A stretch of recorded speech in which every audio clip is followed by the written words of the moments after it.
In Puerto Rico, violent militants murder a policeman, then turn their guns on a busload of unarmed Navy workers, and open fire on American sailors in the street. These ruthless killers have vowed to fight to the death. And the FBI must use every tactic at their disposal to track down the terrorists and end this rebellion in paradise.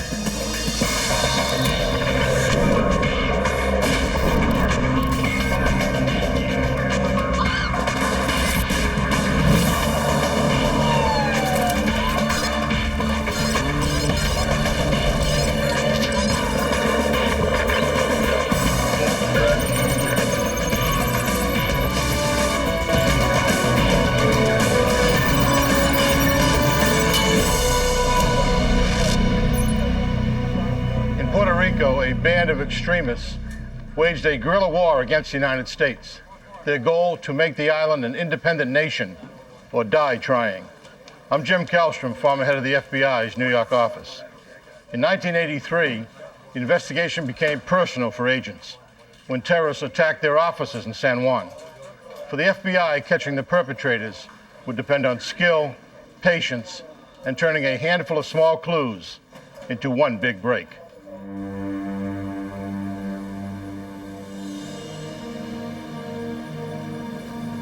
The Caribbean island of Puerto Rico is home to 3 million American citizens and a handful of anti-American terrorists.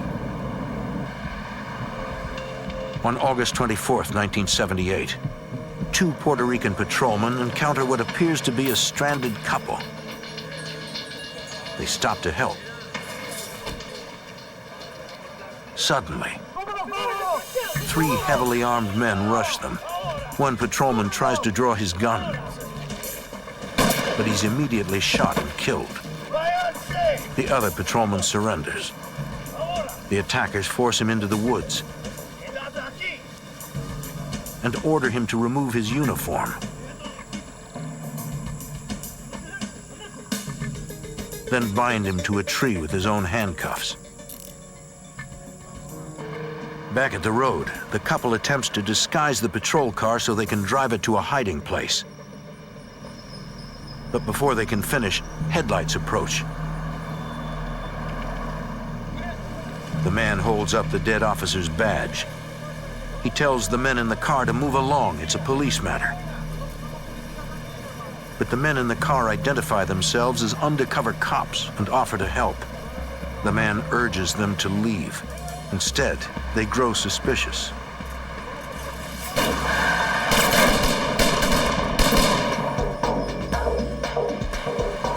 At a safe distance, the cops pull off and radio for backup. They arm themselves and head back to take on their attackers.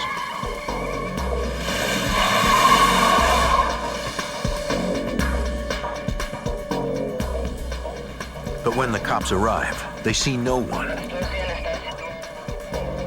Wary of an ambush, they secure the crime scene. After searching the area, they rescue the handcuffed patrolman and find his partner's body.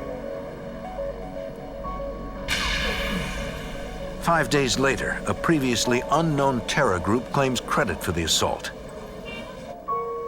Since the attack was claimed by a terrorist organization, the investigation falls under the jurisdiction of the FBI. At the federal building in San Juan, agents study the group's letter to the media, which includes diagrams allegedly showing what occurred. The group claims the patrolman overreacted, forcing them to kill him in self-defense. FBI Special Agent Rick Hahn. We thought it was very odd that they claimed credit for this incident, particularly since a police officer was killed. But the communique was detailed and in fact included a graphic drawing of the events as they claimed that they had occurred. And I think that they felt like they had to justify the fact that the officer had been killed. This new terror group calls themselves the People's Puerto Rican Army, or EPB in Spanish. Their stated goal is to turn the U.S. Commonwealth into an independent communist country, which is contrary to what the vast majority of Puerto Ricans want. those who wanted total independence were less than 5% of the island. So the representative numbers amongst the population that are in sync with the terrorists is a very small handful of people. The letterhead includes the group's nickname, Macheteros. Macheteros actually comes from the machete workers, the blue-collar people, basically, of the island, who they're claiming to represent. I think that they chose that name primarily to identify themselves with the unskilled laborers, the workers of Puerto Rico, the native people who would have been subjugated into things like chopping sugarcane. Agent Hahn reviews the evidence so far. Police recovered empty 9mm shells, but no useful fingerprints or fibers. Sketches of the suspects proved to be too general to be of much use. With no real leads to go on, the FBI decides to watch several militants who preach violence, hoping they will lead them to the Macheteros. The police take a different approach, encouraging informants to infiltrate militant groups. Well, the police of Puerto Rico, having lost one of their own, are extremely focused on trying to resolve this. And they are recruiting young people and putting them into what they consider to be radical organizations on college campuses to try and ferret out who may be part of the Macheteros. 2 months pass as the FBI and police continue to search for leads.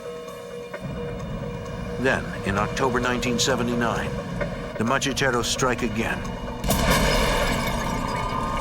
At the U.S. Customs building in San Juan, a high-powered bomb explodes. Fortunately, no one is injured. The symbolism of the custom house is that it represents the U.S. government's presence there in Puerto Rico. Everything that comes imported into the island comes through the customs house. In a letter to the media, the Macheteros take credit. In response, the FBI and police intensify their efforts. A month and a half later, at the Sabana Seca Navy base near San Juan, 18 unarmed Navy personnel ride a bus on a routine trip to work. A vehicle stops ahead, blocking their path. A van pulls out and begins firing on the bus with automatic weapons. They fired right along the black band on a typical school bus, which is right about where the floor level is, so that even individuals that would be hiding on the floor to try and get cover would have taken rounds through the side of the bus.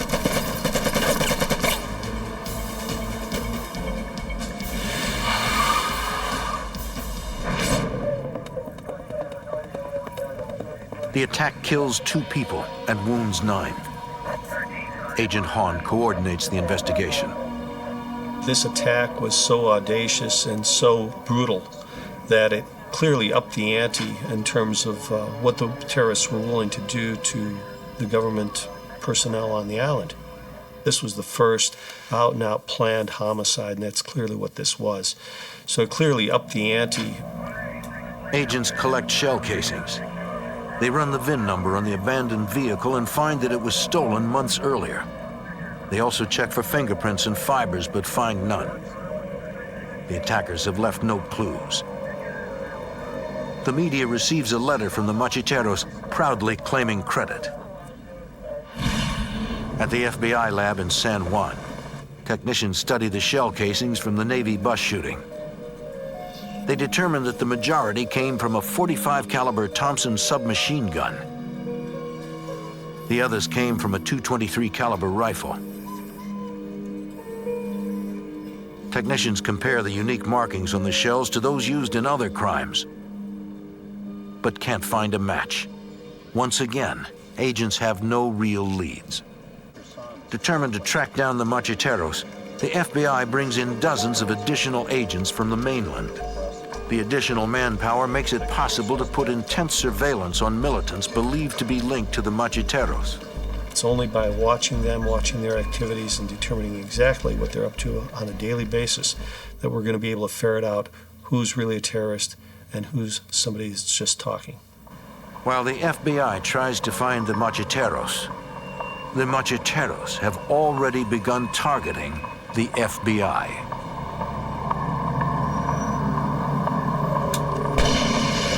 In Puerto Rico, a terror group known as the Macheteros murder a policeman and attack a bus full of unarmed Navy workers, killing 2 and wounding 9. With no real leads, the FBI takes a different approach. They decide to follow the money and try to determine how the terrorists get their funding. They spot a potential lead. A recent wave of armored car robberies. The highly organized robbers carry high-powered weapons, grab the money, and flee. The robbers leave behind no evidence. FBI Special Agent Fernando Candelario. Abandoned vehicles that were recovered, we would trace to a name which turned out to be a fictitious name, and then it just got to a dead end. Agents suspect that the Macheteros committed the robberies, but the crimes themselves provide no new leads. A month later, the Macheteros send a letter to the media claiming credit for a single $300,000 heist, though the FBI suspects they have committed many more. Through informants, the FBI begins hearing rumors that the Macheteros are led by a major Puerto Rican terrorist, Filiberto Ojeda. During the 1960s, Ojeda trained in Cuba as a communist agent. He returned to Puerto Rico and was arrested in 1970 for bombing tourist hotels, but he jumped bail and went into hiding. The FBI has been looking for him for the past 10 years. FBI Special Agent Rick Hahn. He was the sort of individual who we thought was very capable of putting together an organization like the Macheteros. If Ojeda leads the Macheteros, it helps explain their deadly discipline. The FBI increases its surveillance of militants suspected of having contact with Ojeda. 8 months later, while en route to a surveillance assignment, Agent Candelario hears on the radio that jet fighters have exploded at the Puerto Rican Air National Guard base. He heads straight for the base and is shocked by what he sees. It looked like a war zone. Some of the agents that were Vietnam veterans were telling me how this reminded them of a combat zone. The explosions destroyed 9 fighter jets and disabled 2 more. The damage is estimated at $45 million. Miraculously, no one was injured in the attack. Agents search the airbase for evidence. They find a machete painted with the letters EPB, an abbreviation of the formal name of the Macheteros. Agents believe the group left it behind as a calling card to taunt the FBI. Investigators determined that pipe bombs were placed in the jet's air intakes, exhaust pipes, and landing gear. They study pieces of the bombs but gain no new leads. We interviewed every member of the Air National Guard to determine if this was an inside job.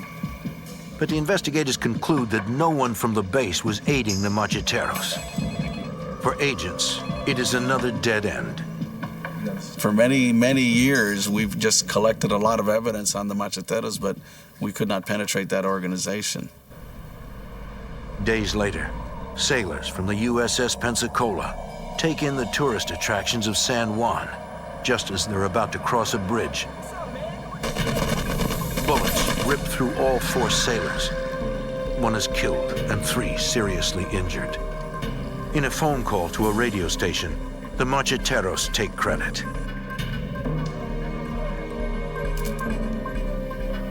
When I arrived to the scene, the young soldier or sailor was still laying there.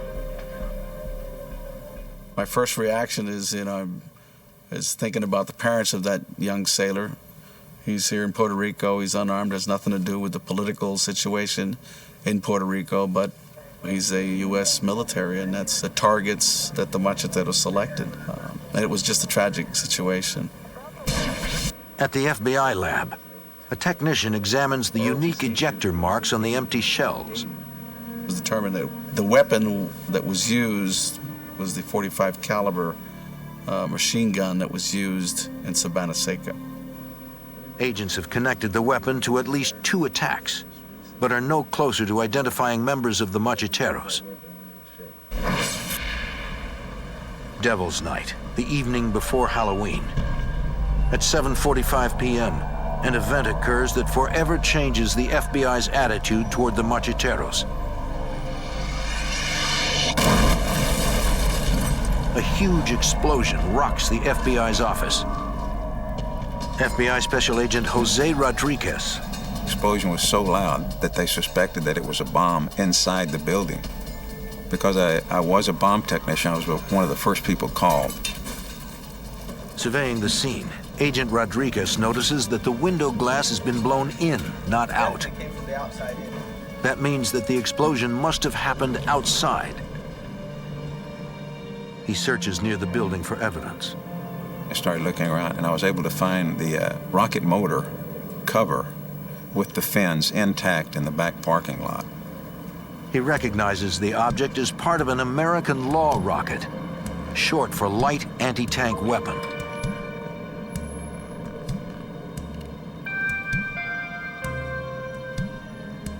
Agent Rodriguez discovers that the serial number is still intact, so the rocket should be traceable. A law rocket has a range of only 350 meters, so it must have been fired nearby. Agents interview everyone in the surrounding area and locate one woman who says she saw the attackers. This lady said that this guy came into her yard. She came out the door. He told her to get back inside. He puts the law rocket on his shoulder and fires the law rocket at the building. The witness says the man fled in an SUV, which was followed by a car. She describes both vehicles, and agents begin searching the surrounding neighborhoods. The FBI quickly finds the 2 suspect vehicles nearby.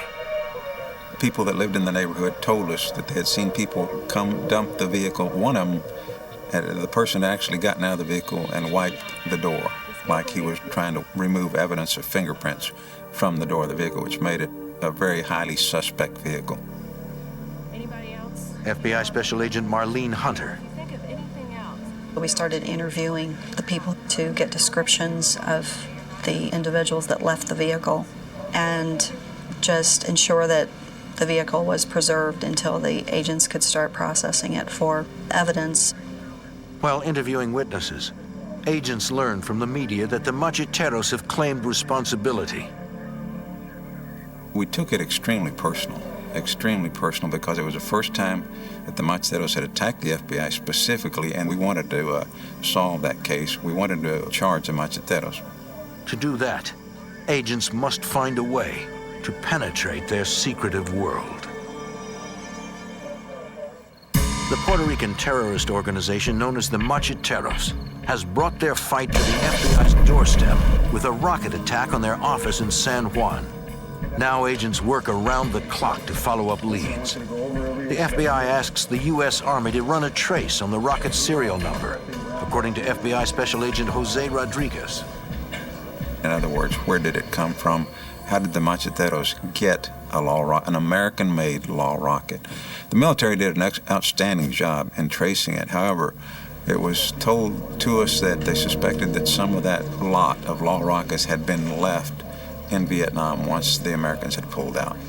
And in tracing that, also we found that a ship had carried a large load of American-made weapons from North Vietnam to Cuba at one time. And we suspected that possibly that rocket had have gone to Cuba, and then the Macheteros had obtained it from there. In the FBI garage, agents processed the 2 vehicles believed used in the rocket attack. The vehicle identification and license plate numbers lead nowhere, and there are no obvious fingerprints. Agents look for evidence lost in crevices or fingerprints left while doing repairs. FBI Special Agent Fernando Candelario. We decided that we're going to do this and we're going to make sure that we get any piece of evidence that we can off that vehicle. Under a door paneling, agents find a single fingerprint. It's clear. Yeah. It's a good one. FBI Special Agent Marlene Hunter. The fact that you were able to lift a print off of the getaway vehicle was very exciting. It was a great break. The FBI matches the fingerprint to known radical Abelino Gonzalez. The fingerprint alone isn't enough to convict him. The FBI considers watching him, but fears it will be a waste of manpower since they suspect he will remain low-key in the wake of the attack. So you have to have a team of approximately 6 people, at least, in 6 different cars to be effective, and it eats up your resources. So one of the particular investigative techniques that was being discussed a lot was wiretap, electronic surveillance. But where do we go? Do we wiretap Avelino? Do we look for a better subject, et cetera, et cetera? In the garage, agents begin taking apart the SUV, which they believe was used to transport the anti-tank rocket. Deep in a pocket in the driver's door, one agent makes a critical discovery. Because it is so humid in Puerto Rico, if you leave paper documents, they'll become sticky and they stick to everything. In this final pocket, we found the corner of a traffic citation. The torn bit of traffic ticket includes the entire ticket ID number. That was a very nice stroke of luck that the portion with the number on it was preserved. At Puerto Rico's Department of Motor Vehicles, Agent Candelario tracks down the number. He discovers that the original ticket was issued to Pedro Ramirez Cesar Almodovar for an expired inspection sticker. He writes down Almodovar's home address and gets a copy of the original license photo. Agent Candelario has spent hours watching Macheteros suspects, but he doesn't recognize the man. The photo could break the case wide open, or it could be yet another dead end. At the FBI office in San Juan, agents hunt for official records on Pedro Almodovar. We searched everything associated with the name, birth records, we searched tax records. Agents find one record with the same name and birth date. It was a dead baby's birth certificate that was used to get this identification. So we knew this person didn't exist as an adult anyway. When the name proves false, agents concentrate on the photo. That photo was copied probably 1,000 times, sent everywhere to see if somebody could identify that person. But agents can't find anyone who recognizes the man. Agent Rodriguez goes to the address on Almodovar's driver's license. One address leads to another, where a woman with a Cuban accent answers the door. She insists she doesn't know anyone named Pedro Almodovar. And I took the picture out of my pocket and placed it in front of her face and said, "Do you know this individual?" And it was as if she'd seen a ghost. She almost fell back when she saw the picture and immediately said, no, I don't know that individual. Agents are confident she isn't telling the truth. I knew that she knew who that person was. Back at the FBI office, investigators run the woman's name through a database of possible terrorist supporters. In a major breakthrough, the computer indicates she's related by marriage to the family of Filiberto Ojeda, the suspected leader of the Macheteros. Agents now believe that the man in the photo is actually Ojeda. We compared the photographs of Filiberto Ojeda Rios to Pedro Almodovar.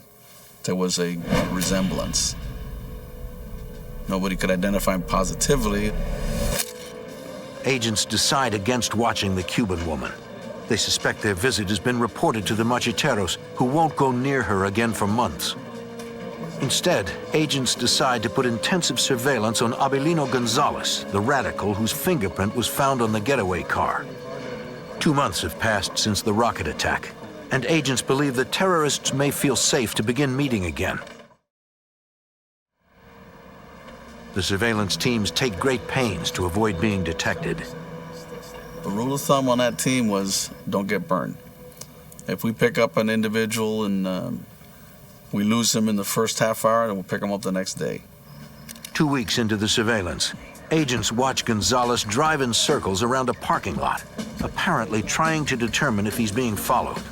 They were trying to detect surveillance. It was an exciting moment. We were observing excellent tradecraft on the part of these two macheteros. Finally, Gonzalez stops and picks up an older man. The decision was made to drop Avelino and concentrate on the person that he was meeting to try to identify him. Agents follow the older man to a second-story apartment an hour from San Juan. Investigators rent an apartment across the street and watch the man. They check the name on his apartment and car registration, but find out that it's false. And we were doing surveillances on him for a few days, and he was very, very watchful for surveillance activity. He would use different public phones, and he would use different one every time he'd make a call, even in the same evening. To identify the man, agents come up with a creative plan to obtain his fingerprints. The next time, the older man makes a phone call and leaves. An FBI agent moves in and cuts off the handset.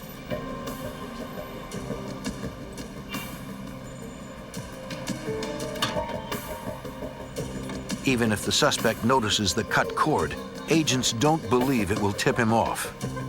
We have vandalism here all the time in Puerto Rico, and nobody's going to think anything of it.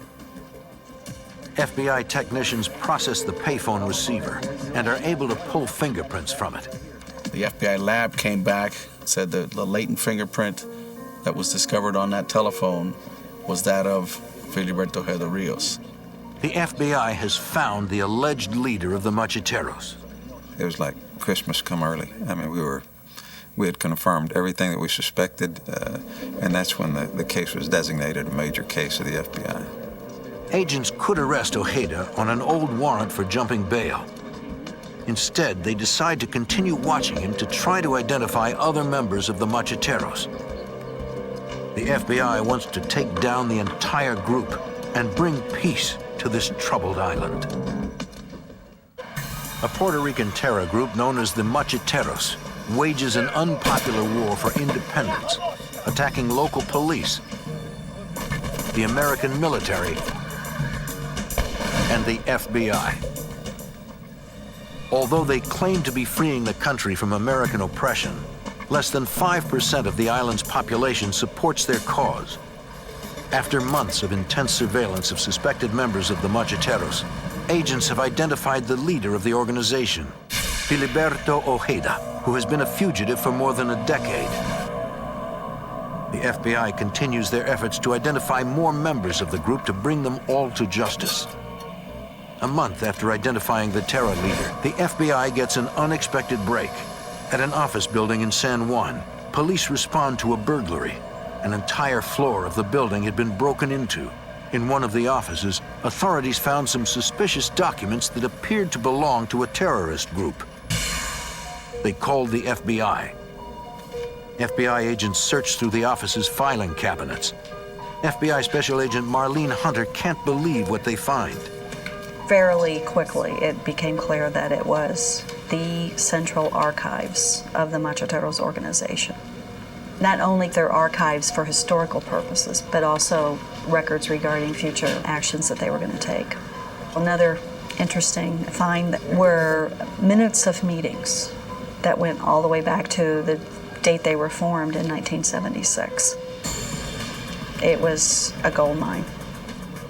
In a chilling moment, Agent Hunter discovers that the terrorists have compiled detailed information on individual FBI agents.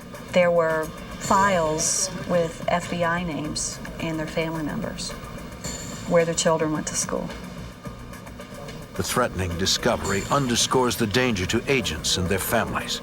It really made you realize that maybe you needed to not take the same route all the time. You needed to always assume that someone could be following you. Other documents describe the group's terrorist activities, but names for places and people are coded. The FBI takes the files as evidence and attempts to crack the codes. With the evidence collected so far, the FBI gets a judge's authorization to listen to payphones used by Filiberto Ojeda, the alleged leader of the Macheteros. As with their documents, the Macheteros also use code names when speaking on the telephone. FBI Special Agent Fernando Candelario. We heard a lot of conversations where the codename Aguila and Aguila Blanca were mentioned. But in the contents of the conversation, we couldn't really tell what Aguila or Aguila Blanca was. Aguila means eagle, and Aguila Blanca is white eagle. Agents suspect Aguila refers to a person, and Aguila Blanca is an operation that person conducted. Whenever Ojeda arranges to meet someone, agents follow in an effort to determine the new person's identity. If possible, agents retrieve objects the person has touched and send them to the lab to be fingerprinted. Agents use the fingerprint results, surveillances, and wiretaps to match terrorist code names to real names. Agent Hunter leads the effort. I always liked jigsaw puzzles when I was a kid, and this was like one big jigsaw puzzle. We had multiple layers of code names that we were able to piece together through careful coordination of the physical surveillance logs with the electronic surveillance logs and independent investigation. The FBI identifies more members of the Macheteros one by one. Agents use the new information to get authorization to put a microphone inside Ojeda's apartment. When agents see Ojeda leave one night, they enter to plant the bug.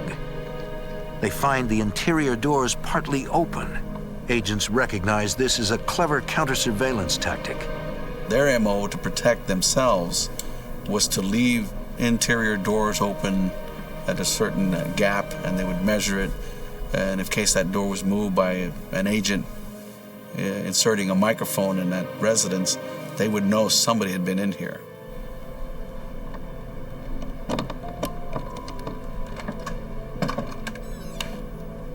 Agents carefully reset each door to avoid tipping off Ojeda. We didn't want him to move. We were afraid if he moved, that we'd never find him again.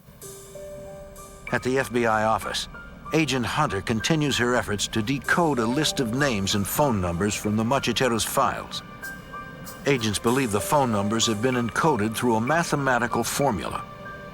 If the FBI can crack that code, they will have phone numbers for all the Macheteros. Agents capture a real phone number electronically at the same time that they overhear Ojeda call the man by his code name. Agent Hunter uses the real phone number and the corresponding coded phone number to try to figure out the formula. I was able to play around with the sequence of the numbers, and it wasn't an easy code. It wasn't, like sometimes they add 2 to everything or subtract 1 from everything. Her determination pays off. Agent Hunter makes a breakthrough and rushes to tell the team.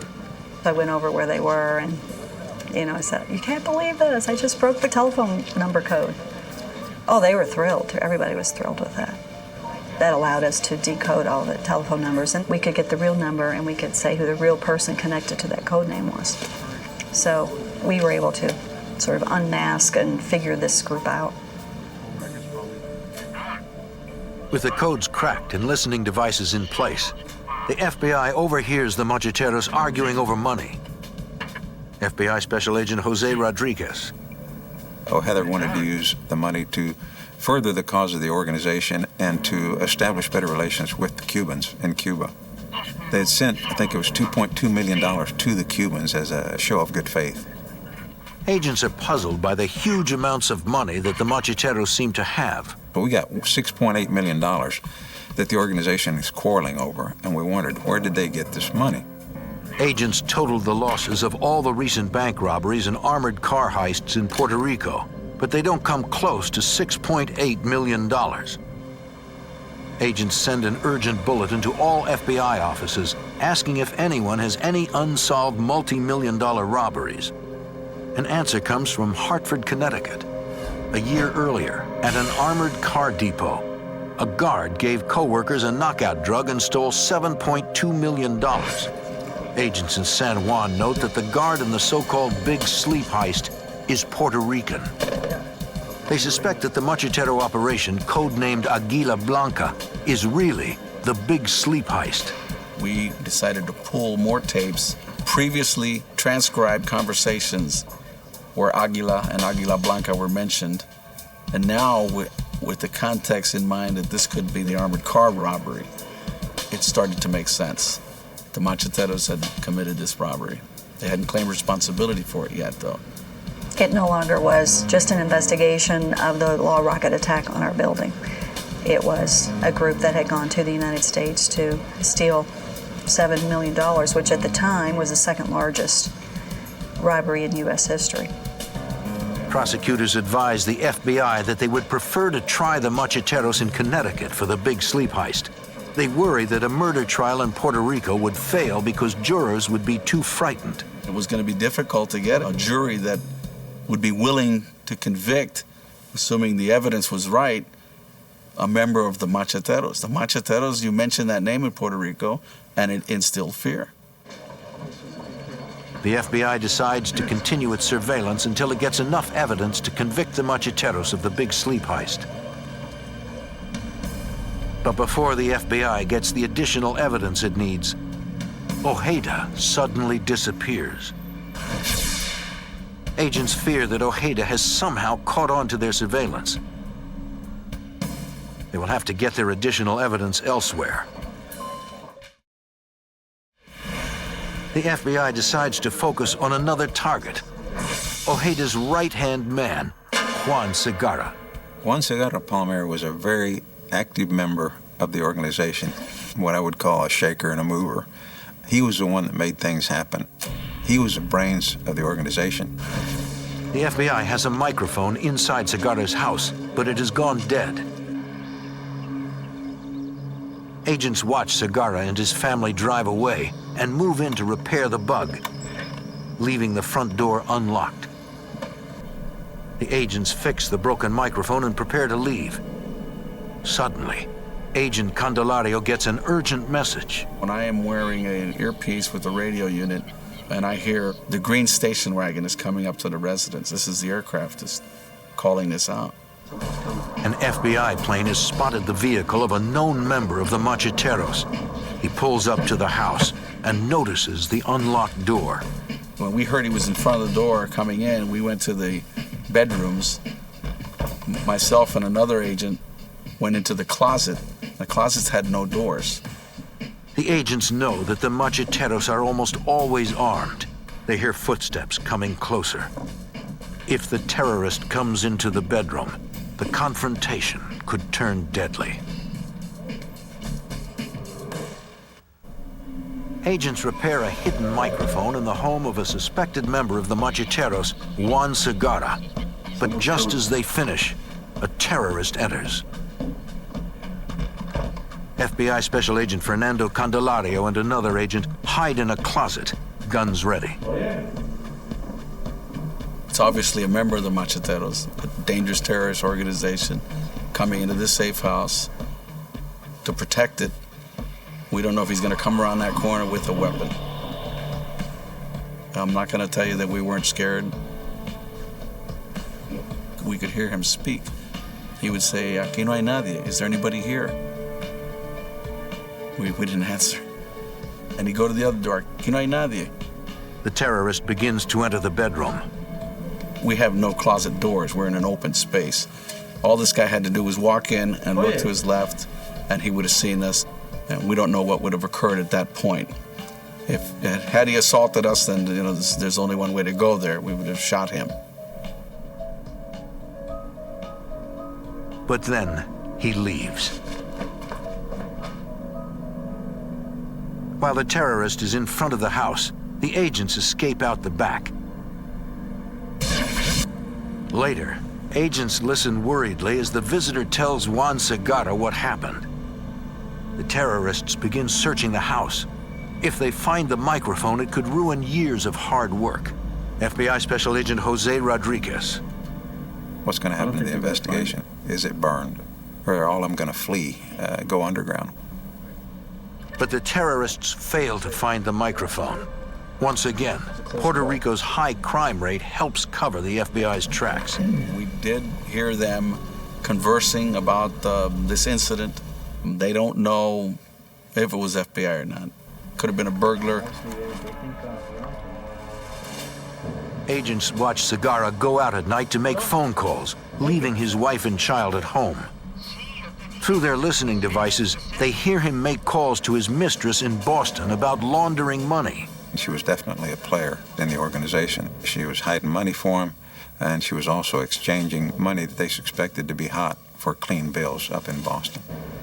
Agents have just identified a major part of the money trail from the big sleep heist. They apply for authorization to put a listening device on the woman's phone. With new evidence from Segarra, agents begin planning the end game, the takedown of the Macheteros. They want to arrest all the suspects at the same time. We didn't want someone to make a call to somebody else, say they hit me over here. So we didn't want one team to hit one place and go here and hit another place. We wanted simultaneous hits on these houses. During the arrests, agents also went searches of more than 30 locations all across the island. To make it all happen, the FBI will need nearly 300 agents.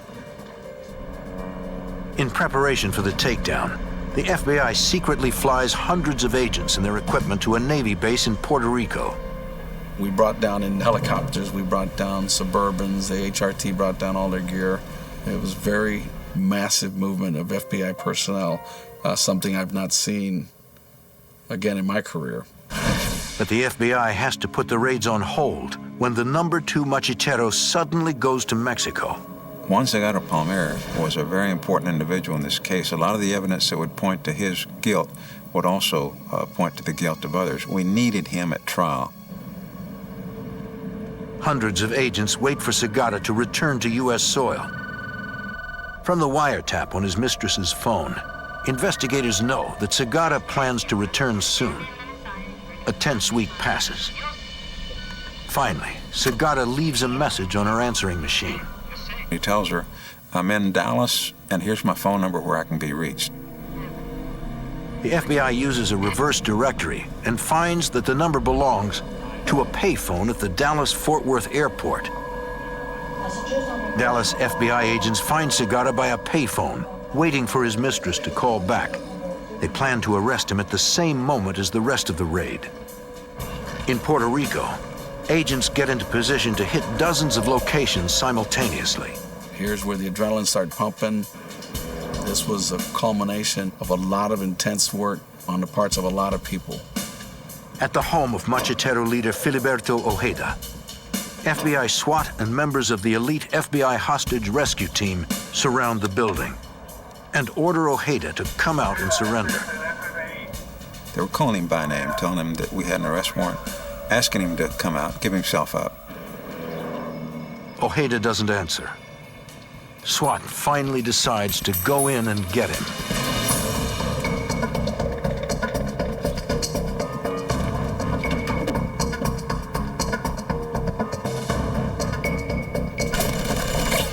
A burst of automatic fire came down the stairwell. One of those rounds ricocheted off the wall and struck the team leader in the eye. Agents pull the injured man to safety and call for a medevac helicopter. They know that soon they'll have to go back inside to confront a terrorist who won't go down without a fight and won't hesitate to kill. The FBI attempts to arrest the leader of a deadly terrorist group. But he opens fire, hitting an HRT member in the eye. After evacuating the wounded man, FBI agents continue to urge the terrorist leader to surrender. FBI Special Agent Jose Rodriguez. Finally, he started coming down the stairs. When he did, he had a Uzi slung over his right shoulder, and his left hand could not be seen. He had his left hand down to the side of his pants. Terrorist leader Filiberto Ojeda continues slowly down the stairs. As he got down to the base of the stairs, he raised his left hand, and the HRT member saw that he had a semi-automatic handgun. HRT member yelled for him to drop it. When he didn't, the HRT member had fired 2 times, and he saw Ojeda buckle, and he thought that he had struck Ojeda in the chest. The shot actually hit Ojeda's handgun. Although unhurt, he gives up.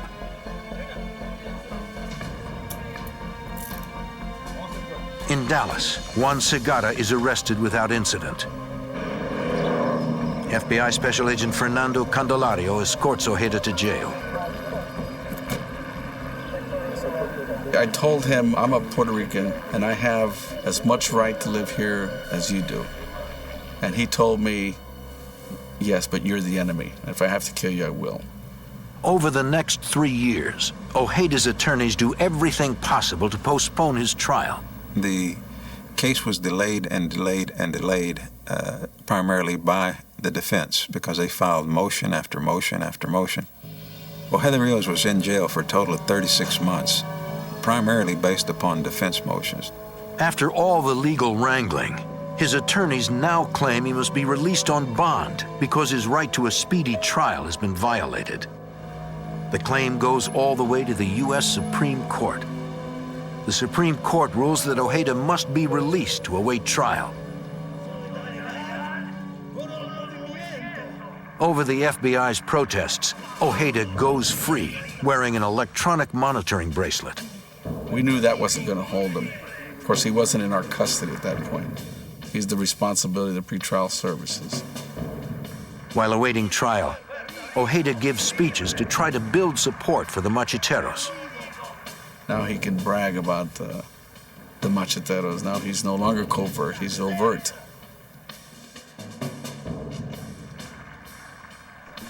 While Ojeda's attorneys delay, 4 other Macheteros, including Juan Segarra, are convicted in Hartford, Connecticut for their roles in the Big Sleep heist. A year after his release on bond, Ojeda makes a bold statement to the media and cuts off his electronic bracelet.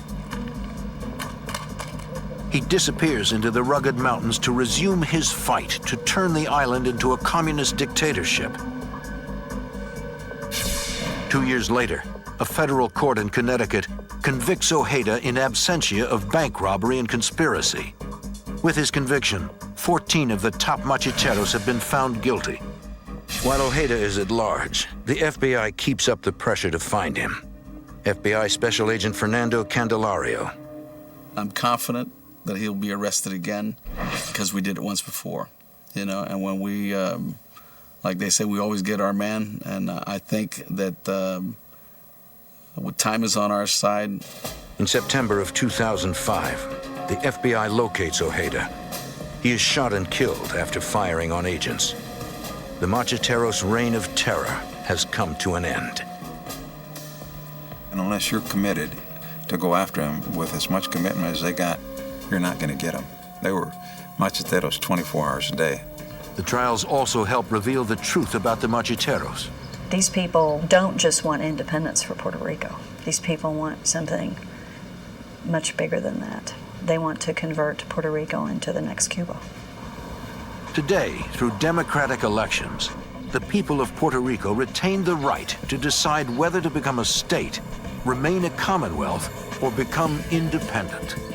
Thanks to the FBI, they remain free to determine their own fate.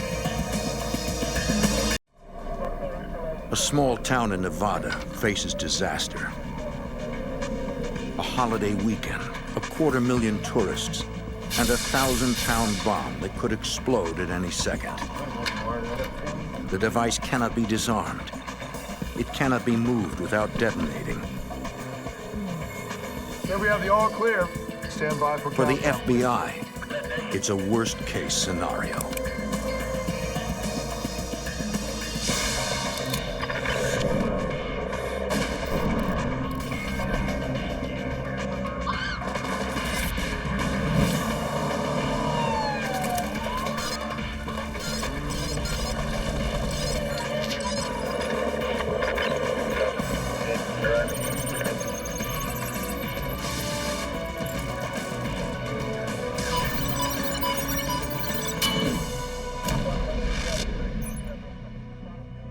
In 1980, the FBI faced the largest explosive device they had ever seen.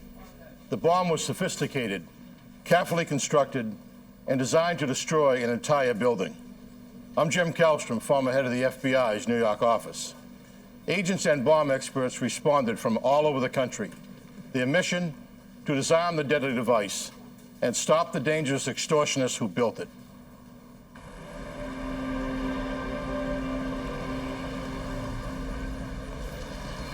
State Line, Nevada is a small tourist town straddling the border with California. The town has just 1,300 residents.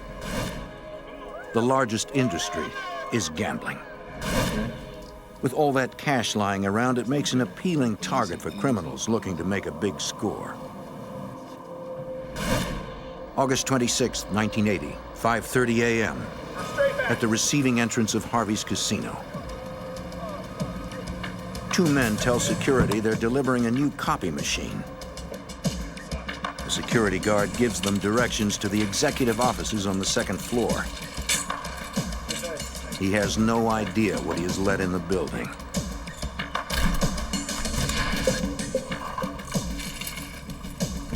This is no copier.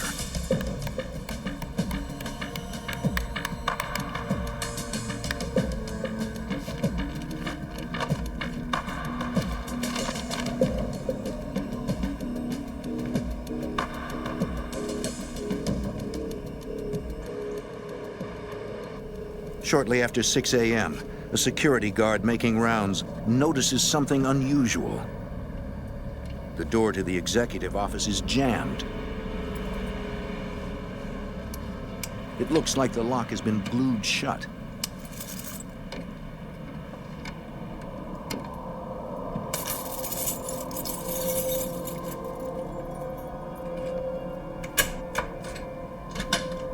He manages to get the door open. The guard notices a bizarre-looking metal box in the middle of the room. On the floor, he finds a letter. According to the letter, the metal box contains a massive bomb. The guard contacts the Douglas County Sheriff's Department. Captain Ron Perini. It was about 6:30 in the morning, and I received a call from one of my sergeants who told me that they had found a device at Harvey's Casino. Perini calls in the Tahoe Douglas bomb squad. The device is huge and made of metal. According to the letter, it contains 1,000 pounds of TNT. That much TNT could blow up everything within 500 feet of the casino. The letter also says the bomb has 3 separate timers, each set for different explosion times. The device cannot be moved. It cannot be disarmed.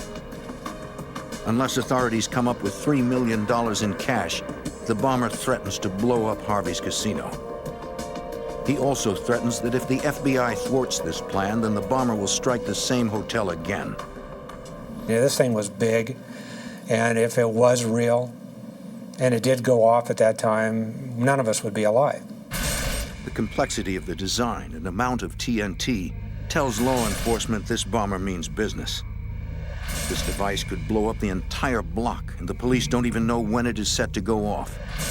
The bomber is holding all the cards.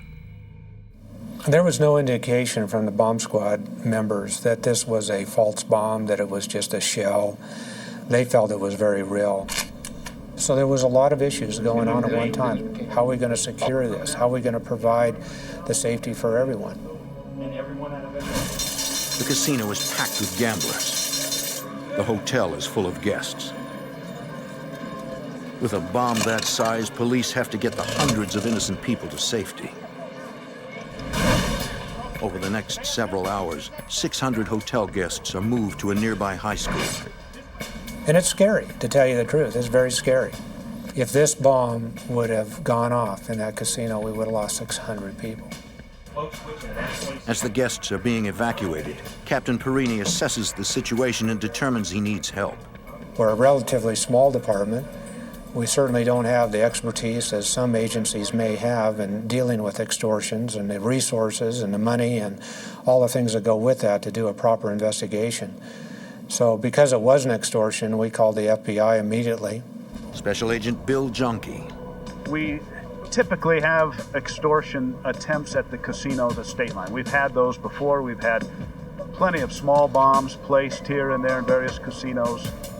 At this time, the FBI was receiving nearly 100 extortion threats a year against casinos, but they were seldom this serious.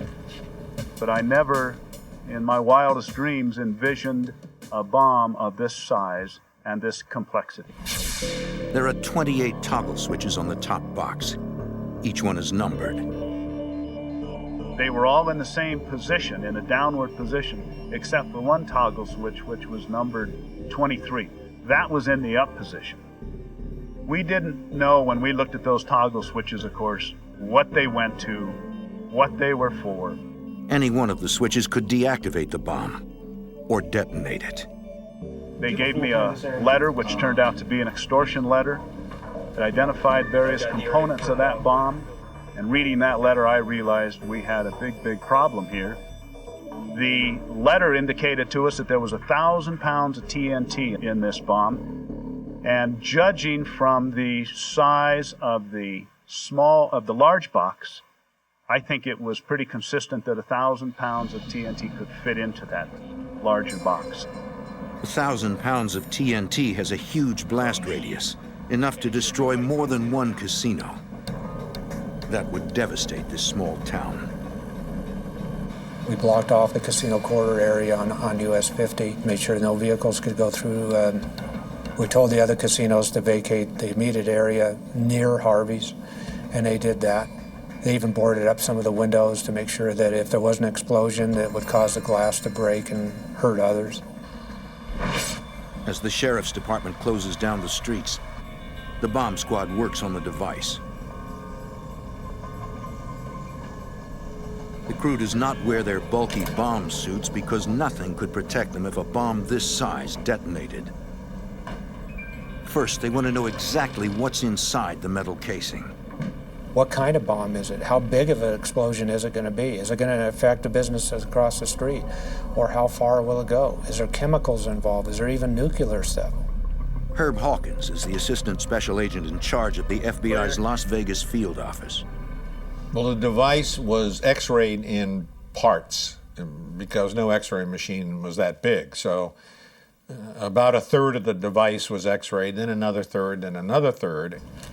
In all, the bomb squad takes over 200 X-rays. They also photograph the device and dust for fingerprints. Getting paint samples is much riskier, but for the FBI, it could be an important clue to identifying the bomber. Ultimately, we may find a guy who's got that kind of paint in his garage. Investigators also find a small drop of blood on one corner of the device. It is collected as potential evidence. We may be able to find a guy whose blood matches that which was taken off the bomb. That's a good investigative lead for us. The latent fingerprints, paint, and blood samples are sent to the FBI lab in Washington, D.C. In the lab, technicians will analyze the evidence in the hopes it will lead them to the bomber. But for the agents on the scene, the first priority is to disarm this bomb. In the command post, investigators study the X-rays of the device. The bottom 3/4 of this lower box was very high density. The X-rays couldn't penetrate it. That told us, in essence, that it was explosive in there, or some kind of material in there filling that bottom box. We could see wires from the top box going into that material in the bottom box. We presume those were wires from the detonators, from the blasting caps, into that explosive material. Scientists from NEST, the Nuclear Emergency Search Team, analyzed the bottom portion of the bomb to calculate the potential blast radius. They estimated that we were looking at about a 1,500 to 2,500 foot blast area where damage could be somewhat significant. And of course, inside of 800 yards, We're looking at more than severe damage and, of course, total destruction within 200-meter radius. We realized this guy knew what he was doing, that it was going to be an extremely difficult bomb to defeat, if it could be defeated at all. Agents are in an impossible position, but they must find a way to disarm this bomb, and fast, before anyone gets hurt. In State Line, Nevada, extortionists plant a massive bomb in a crowded casino. The bombers demand $3 million, or they will detonate the device. Within hours of the discovery of the bomb, investigators from all over the area arrive in State Line. Sheriffs from Douglas County, police from South Lake Tahoe, as well as El Dorado County. Special Agent Bill Jonke. They started just flooding in because they knew we would have a lot of work to do. We began bringing in F.B.I. agents from surrounding districts almost immediately. As bomb experts work on the device, agents go after the extortionists. We needed every patron in that casino to be interviewed with the chance that maybe they had seen something, a vehicle being involved in the delivery of this bomb, something. Authorities set up toll-free hotlines. Captain Ron Perini and the Douglas County Sheriff's Department work closely with the FBI. We want to know if there's any witnesses, if anybody saw these people bring the device into the casino. What about vehicles, descriptions? The FBI questions the security guard. He tells them about seeing two men delivering a copy machine around 5:30 a.m. They were driving a white van. We knew that we may have a white van involved in this. We knew by then exactly what time that bomb came through the casino. We knew we had two people pushing and pulling that device. Investigators try to locate all the white vans in the Lake Tahoe area. Law enforcement officers were stopping these vans and finding out who the operators were. While agents on the street search for possible suspects, technicians continue to analyze the device. But the news is not good. This bomb is formidable. On that first day after the diagnostic work, the x-rays, the interpretation of that extortion letter, we realized that we weren't going to move that bomb. That we, in fact, had a viable, functioning, live explosive device. We didn't know what the explosive inside was. We also figured we had explosives in that top box that made any sort of render-safe procedure extremely, extremely difficult. By late afternoon, we decided that we were not going to penetrate this bomb with any equipment that we had or that was developed anywhere in the country. It appears the bomber has won. The FBI must take a new approach. They are going to have to cooperate. That evening, agents meet with Harvey Gross, the owner of Harvey's Casino. We thought we might have a very good opportunity to arrest, to identify the people involved in this crime through the delivery of the money. So we wanted to comply with the instructions. The bomber wants $3 million delivered to a remote location via helicopter. In exchange, authorities will receive instructions on how to move the bomb and detonate it safely. We told them the problems we were having with this bomb, and we had a window there that was closing as far as getting the money together or deciding what we were going to do. Agents feel that $3 million in cash is the fastest way to find him. The casino owner is skeptical. And he said to us, "What are you going to try and do with this person?" And we said, "We are going to try and catch him." And he said, "Well, if you're going to do that, I'm not giving him $3 million. So he gave us $5,000, which we appropriately marked, and the rest was cut up paper. An FBI pilot will fly the helicopter. Since the bomber has forbidden any radio contact, the pilot will wear a wire. He must land at a designated spot at South Lake Tahoe Airport no later than 11 p.m. At 12:05, he will receive further instructions. he specified that no law enforcement be involved in this operation whatsoever. Well, that was pretty unrealistic.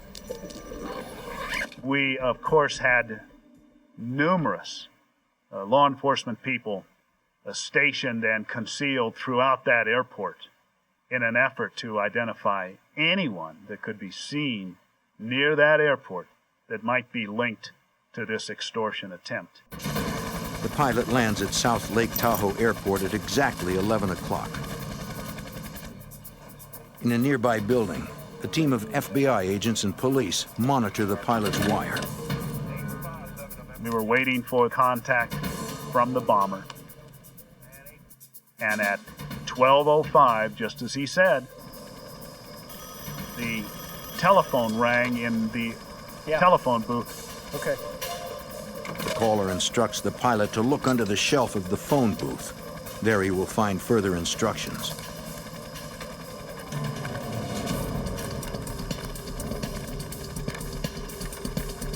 Follow Highway 50 to the west, on the right-hand side in a straight line. He read that note aloud as he stood there outside the phone booth. That allowed us to hear and to know what that letter contained, and we immediately dispatched ground units in the direction that he was told to fly. The pilot is instructed to fly west along Highway 50 at an altitude of 500 feet. At some point, he will see a strobe light where he is to land. Not much altitude in the mountains like that. Very, very low, very, very hazardous for a helicopter to be that low at midnight. We were going to do the best we could to provide ground coverage for the protection of our pilot, and also obviously to arrest, to apprehend this perpetrator if that was at all possible. So immediately we had cars traveling westbound on Highway 50 for the sole purpose of either one, encountering the subject or the suspect in this case, or two, ensuring the safety of our pilot. A SWAT team flying 1,000 feet above the FBI helicopter will provide added security. The thing that always makes you more apprehensive is the unknown. We didn't know who you were dealing with. We didn't know if we had 10 people, one person, 24 that were going to meet that airplane. The FBI pilot flies west, following Route 50. He maintains an altitude of exactly 500 feet as he searches for the strobe light. There is nothing but darkness below. It seems the bomber is playing some sort of deadly game, and the FBI is at his mercy. State Line, Nevada, 1980. An FBI helicopter searches a 15-mile stretch of Highway 50 for a signal from below. The extortionist who planted a massive bomb in a local casino has demanded $3 million. Agents know that appearing to comply is their best hope for arresting the bomb maker. The pilot flies through the mountains in the dark at an altitude of only 500 feet. He sees no signal from below. Assistant Special Agent in Charge Herb Hawkins controls the search operation from the ground. He came back, he flew it again. And he flew it again. We kept sending him back down the route. Then after he got through with his 15 miles, we put him at 250, 300 feet, which he was scared to death. This was an experienced Marine helicopter pilot who joined the FBI. And he's flying treetops, trying to comply with and make this successful. And he keeps calling me, Herb, I got nothing. I have nothing. Everything's quiet, you know. And so I said, okay. Then at 4 o'clock, we brought him back. Stand by. It seems the bomber has won again. All the FBI's attempts to establish contact with him have failed. If he doesn't want the money, what does he want? Agents turn to their only other lead, the airport telephone booth where the bomber left instructions for the pilot. Special Agent Bill Jonke. We, of course, examined that telephone booth for latent fingerprints, and we interviewed a few people, but we basically came up with nothing. Nobody had seen anything at that airport that was suspicious in nature. So that was a dead end. We had not established contact with the extortionist. And that was of grave concern to us because we needed more communication. The next morning, the FBI asks Governor Robert List of Nevada to hold a press conference. He needs to convince the bomber to reestablish contact. This request is made due to a failure of enlightenment and a confusion in following the previous directions.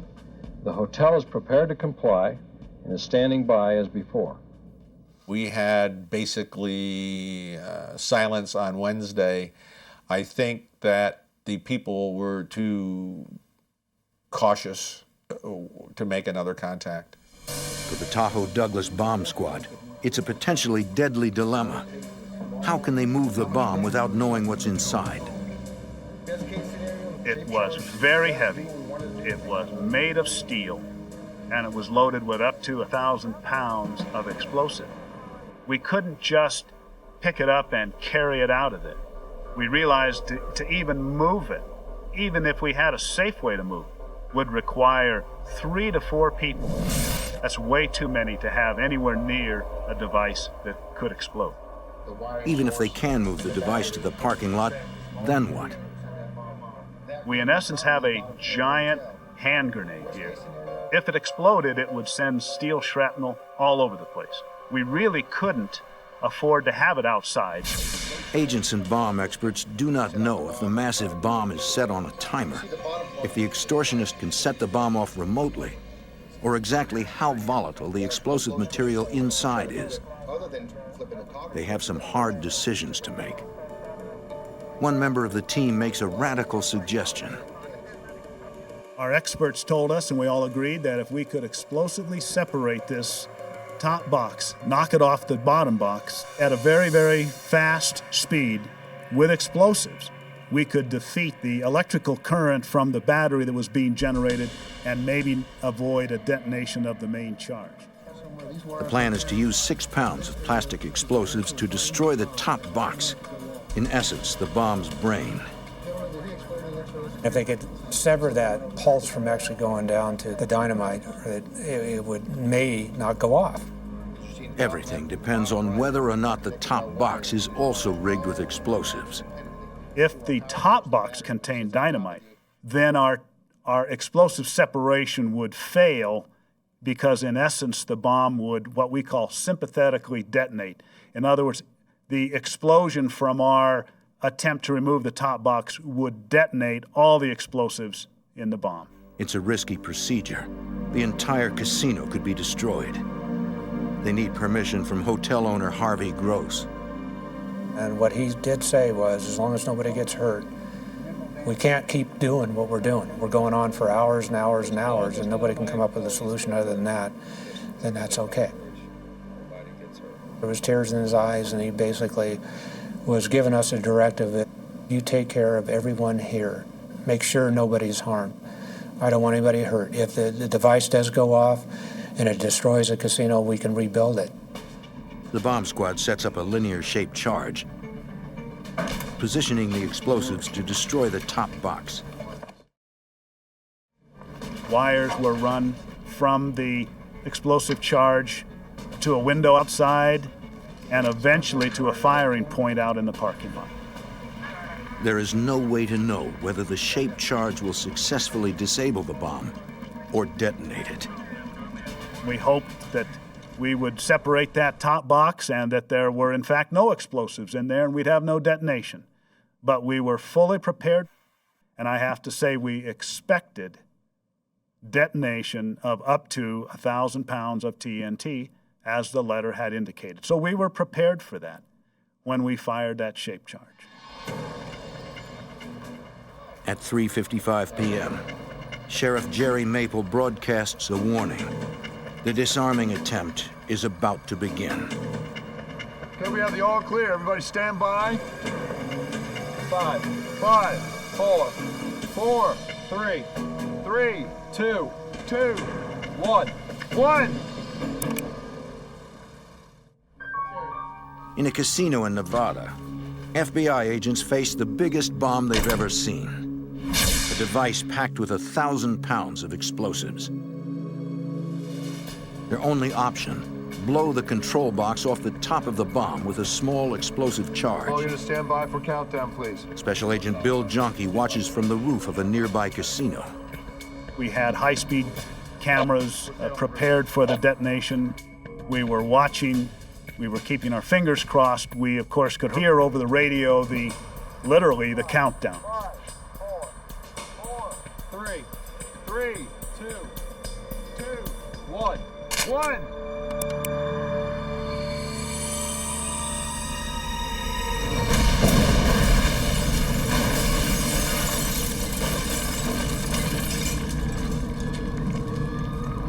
The plan has failed. Part of the casino has been reduced to rubble. Assistant Special Agent in Charge Herb Hawkins. We had a major mess on our hands. We had a hotel that had been blown downward 2 stories, blown upward 2 stories. Numerous pieces of device, rebar, concrete, chips, wall, desks, furniture, all mashed up, and in some of it in the hotel, down in the hole, some of it up on the 2nd and 3rd floor, and a bunch of it out in the parking lot. All of us probably had the same thought. We were thankful that we had not a single person with as much as a scratch. Nobody was hurt. We felt relief that the bomb, in essence, was gone. There was not a danger from that bomb anymore. Having to go back up on it for a day or two was getting stressful for everybody. So we felt a relief when that thing went off. If you destroy or damage a building, that can be rebuilt. But loss of human life or casualties is something that can never be healed. Myself and a few of the bomb technicians went into that building right away, right after detonation. However, it was pretty dangerous. Rubble is everywhere, and the FBI is concerned the rest of the building might collapse. Once it is secured, agents go back into the casino to search for clues. We commenced a very thorough crime scene investigation, as you would have to do in a bombing case, as your crime scene is really the key to helping you solve the puzzle. But in this devastation, finding those clues will not be easy. When a bomb goes off, the components just don't evaporate. They become much smaller and obviously disfigured, but they're there. They're there in the rubble. They're there in the crater at the bottom. They're there. Our job is to find them and identify them as components of the bomb. Authorities estimate it could take nearly 6 weeks to process the crime scene. The FBI can't afford to give the bomber that much time to cover his tracks. Within days of the explosion, the state-line casinos offer a $250,000 reward for the arrest and conviction of the extortionists. We hit every news media outlet with that information in hopes of somebody calling. We generated and started a hotline, a 1-800 hotline, so that anybody in the country could call us toll-free and provide information for this reward. The offer of a large reward brings thousands of leads, but no solid information. Several days went by. I'd say 7, 8, 9, 10 days. And we got leads from this offer, but we didn't get what we considered to be viable leads from this. The group that was responsible for building and placing this bomb was probably very close-knit, maybe even a family, because we weren't getting any information. Agents hope that in the rubble they will find one piece of evidence that will lead them to the bomber. At the end of the 40 days, we'd recovered approximately 108 pounds of a bomb that we felt probably weighed around 800 pounds. So we recovered about 1/8 of it. The Items that we recovered primarily were heavy steel items that survived the blast. As each piece of the bomb is recovered, it is shipped to the FBI laboratory in Washington, D.C. This is the first opportunity the agents have to really study the bomb. We were able to determine the type of switches that were used, the mercury switches, the type of explosive, pieces of cardboard box, things that would point where and how the device was constructed. Laboratory analysis tells agents a lot about the bomb and something about the bomber. One of the early things that we did was have the metallurgist look at the bomb components we were recovering and determine the stresses on those pieces of metal from a metallurgical point of view to tell us what forces were exerted against them in the blast. And by doing that, we could put a family of explosives into this. And while the threat letter said it was TNT, we're not about to take that on face value. We want to know that the damage was consistent with an explosive like TNT, which it was not. So right away we know something about the bomber. He didn't tell the truth in the letter. He was trying to tell us something that would get your attention. The bomber used dynamite instead of TNT. Because TNT is more powerful, he probably mentioned it to intimidate investigators. It was a very complex scheme, and therefore, when you looked at the device, a complex mind had to have put this together. A very painstaking, patient individual. This was not built in a day. This was a device that looked like it had taken weeks, if not months, to build. And to build it without drawing attention probably required even more time. To try and learn more about the bomber, agents asked for assistance from FBI profilers at the Behavioral Science Unit then housed at the FBI complex at Quantico. Profilers determined the bomber is probably a male, in his late 30s or early 40s, with some sort of bomb-making experience. Based on the complexity of the device and the letter, they feel the bomber is egocentric. He believes he can outsmart investigators. And the bombing profile is extremely difficult. It's not like a murder where the guy leaves certain fingerprints at the scene. Bombing is a lot more complex. Personal, when you shoot somebody, it's more impersonal when you build a bomb and you put it under his car and turn around and walk away. You don't have to sit there and watch. He doesn't like to get close to his victims. The agents also suspect something other than money motivates this bomber. Is this a terrorist act? And what's the goal of this particular act? Is it to just make money? Are these people involved with narcotics and drugs? Do we have organized crime, the mafia? We did not believe that organized crime would try and pull this type of thing. We didn't think the druggers would try and pull this type of thing. They like to remain off the skyline. Investigators are running out of leads, and the bombers seem poised to strike again. In Reno, 40 miles north, 4 more casinos received bomb threats. In State Line, Nevada, the FBI searches for a dangerous extortionist. He's already blown up one casino, and in his extortion note, he threatened to do it again. The FBI fears the bomber is simply toying with them. In Reno, 40 miles north, 4 more casinos received bomb threats. Investigators search the casinos, but no bombs are found. Further investigation reveals these threats aren't connected to the Harvey's bombing. Agents again appeal to the public for help. They distribute descriptions of the suspects based on the security guards' recollections. Assistant Special Agent in Charge Herb Hawkins. We were bombarded with thousands upon thousands of phone calls. In early September, agents receive an intriguing tip. 3 former employees of a jet aircraft plant moved to Reno just before the casino bombing. According to the FBI lab in Washington, some of the electronic components used in the bomb resemble aircraft parts.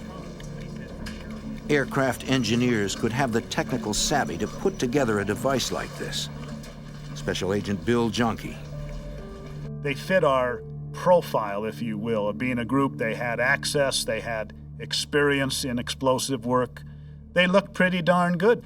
And we spent a lot of investigative man-hours looking into these people and covering the leads from this group that extended nationwide.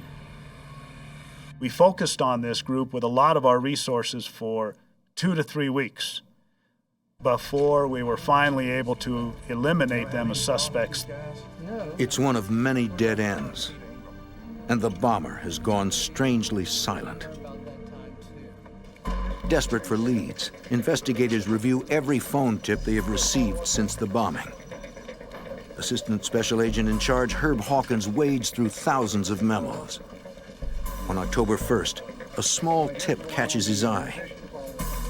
A motel owner saw a white van leaving her motel in South Lake Tahoe an hour before the bomb was delivered. From witness statements, the FBI knows that the bomb was delivered in a white van.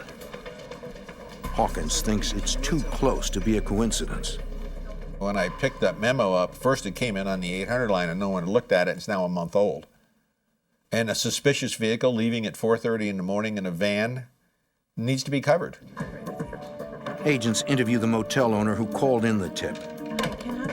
On August 26th at 4 a.m., she heard strange noises in the parking lot of the motel. She awoke and went to a window and saw 2 to 3 individuals in white overalls trying to start a white van. She copied down the license number to ensure that it was the same license number on the registration card. The next day, she called the FBI hotline. Agents learn the name on the hotel registration card is fake.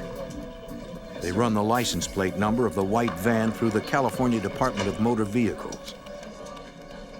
The information that came back from the DMV check on that license plate was that the vehicle was registered to a Mr. John Burgess, who was a resident of Clovis, California, which is right down by Fresno. Immediately, agents in the Fresno office went to pay a visit to Mr. Burgess and see why that van of his was up at Lake Tahoe and was being occupied by 3 people who appeared to be suspicious. Burgess tells agents he doesn't know what they're talking about. He owns a white van, but his son usually drives it. We were unable to gather very much information from Mr. Burgess other than the fact that his son had the vehicle and that his son might be involved in growing marijuana.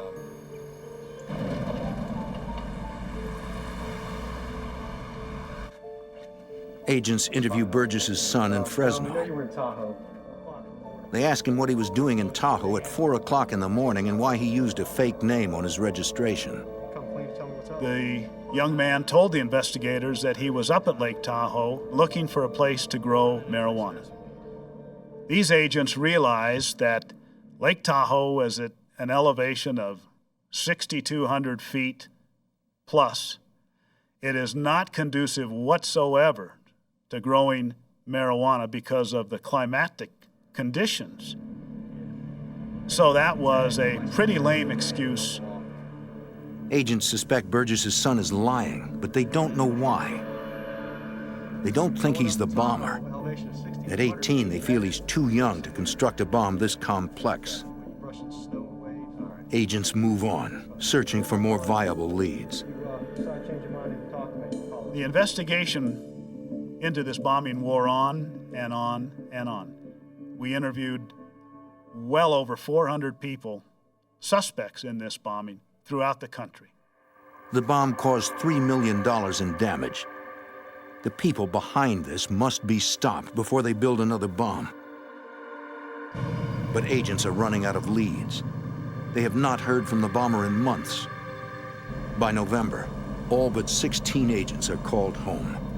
The investigation is stalling. The FBI tries a new approach. In the early part of 1981, we decided that we needed to up the ante for the reward. The reward was then increased to $500,000, from $250,000 to $500,000. If a tight-knit group is responsible for the casino bombing, the FBI is betting that $500,000 in cash should be enough money to tear it apart. We got our $500,000, and we got the news media, asked them to put this out. We had a small news conference, and it was prolific. The FBI's gamble pays off.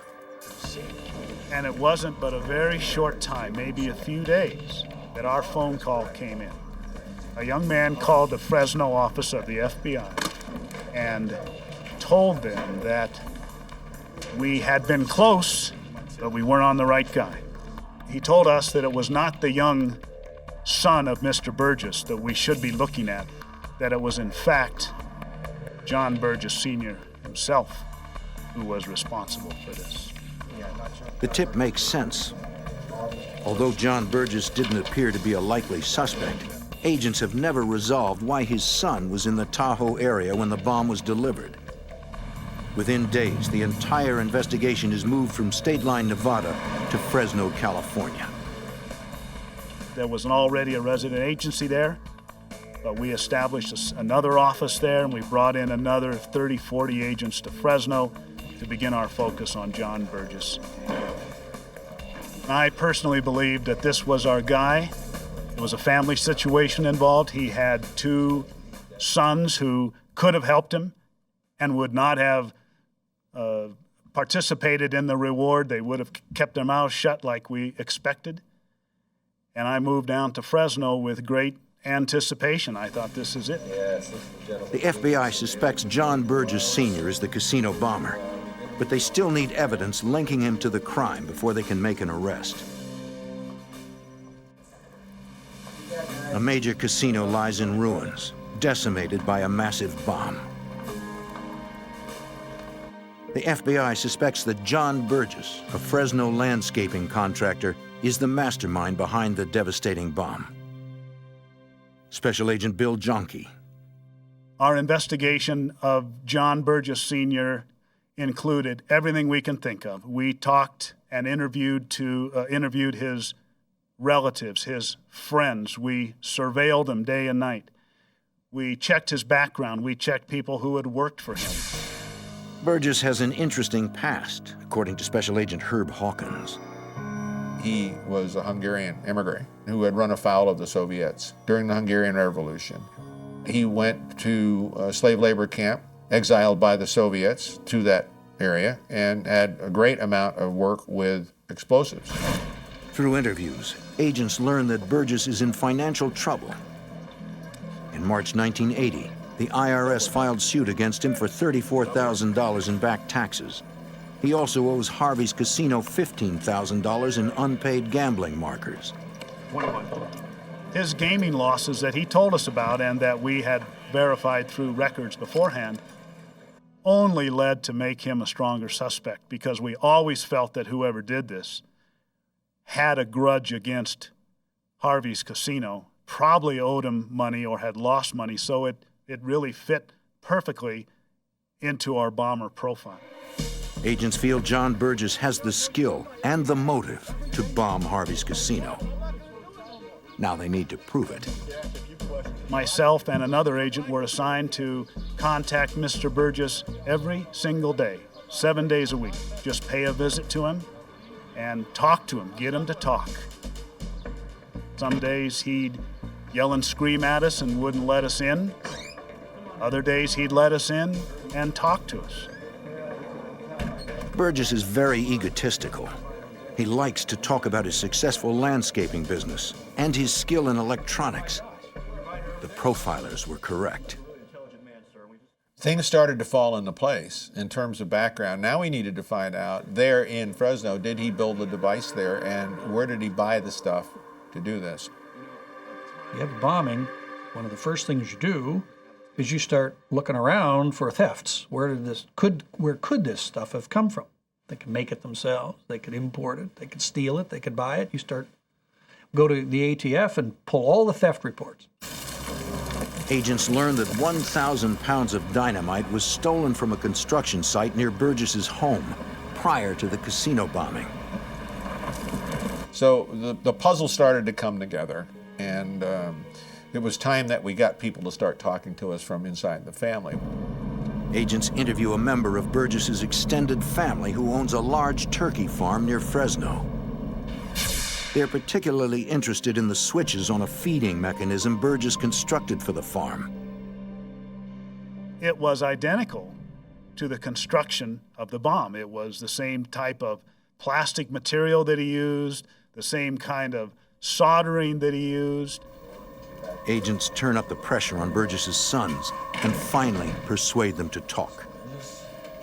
Both kids in general told us the same story, that initially their father had asked them to participate in this extortion attempt. Both kids were not anxious to do it. They didn't want to do it, but they had loyalty to their father. And they, at times, provided some labor. Burgess's son admits he did not grow marijuana. He made up the story to protect his father. The FBI learns that 2 employees in Burgess's landscaping business were the men who delivered the bomb to Harvey's casino. Burgess's sons say their father's girlfriend helped write the extortion letter. And they lead authorities to the place where their father hid the remainder of the stolen dynamite. They also provided us with information about an additional explosives theft that occurred at basically the same site. And they told us where this explosive was buried. 600 pounds worth of dynamite was buried in a dry creek bed outside of Fresno. Mr. Burgess had told the boys he planned to build another bomb and put it somewhere else.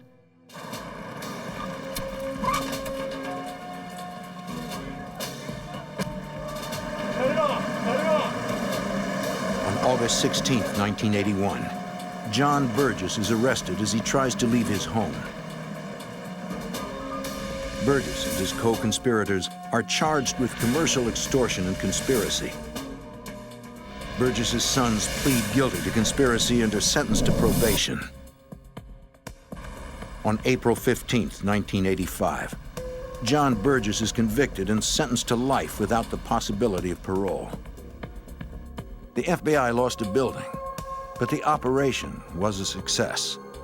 No one lost their lives, and the FBI captured the bomber before he could strike again.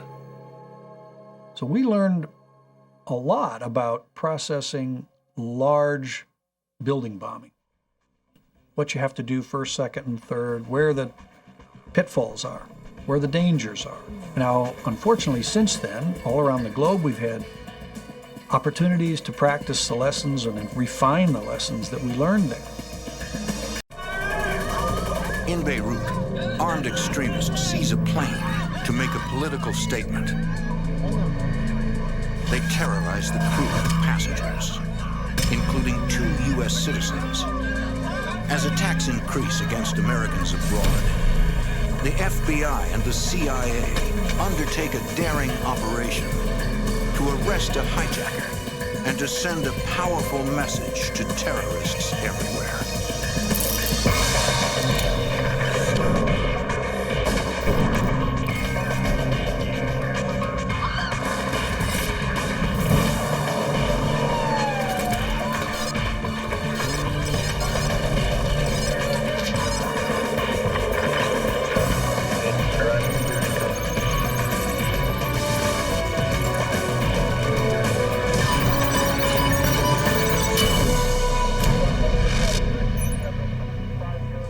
In the 1980s, the United States faced a deadly new enemy abroad, an expanding network of terrorists targeting American interests.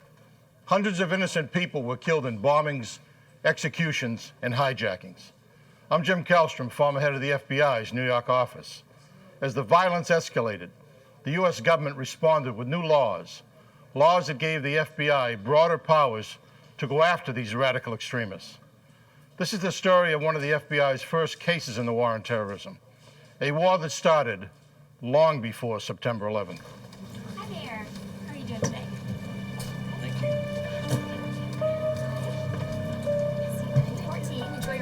June 11th, 1985. 66 passengers, including an American university professor and his son, board Royal Jordanian Air Flight 402 from Beirut, Lebanon to Amman, Jordan.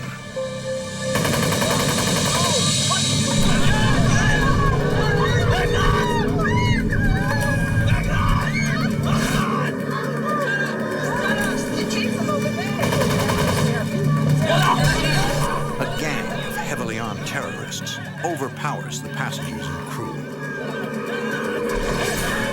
They force flight attendants to identify undercover sky marshals to prevent them from intervening.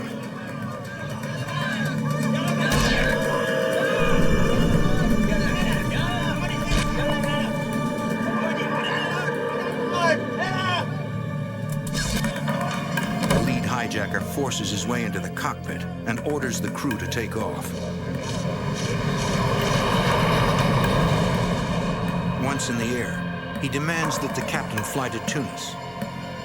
The captain does not speak Arabic. His co-pilot translates.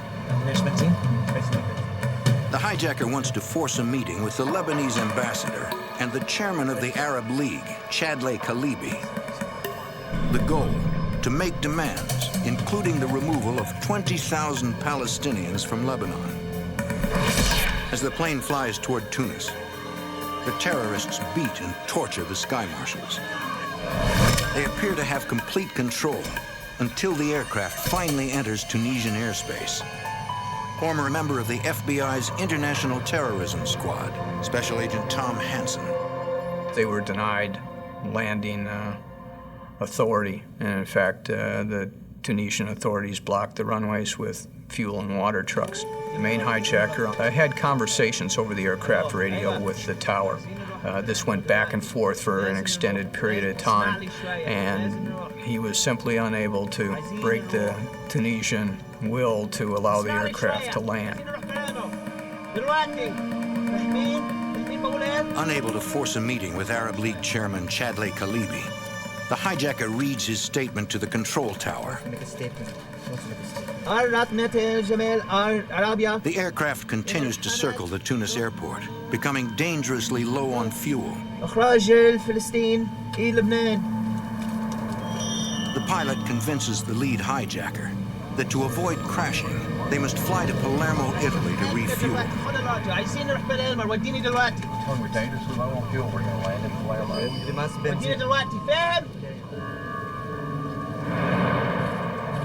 Flight 402 approaches the Italian airport, but the captain cannot land. The runways there are also blocked.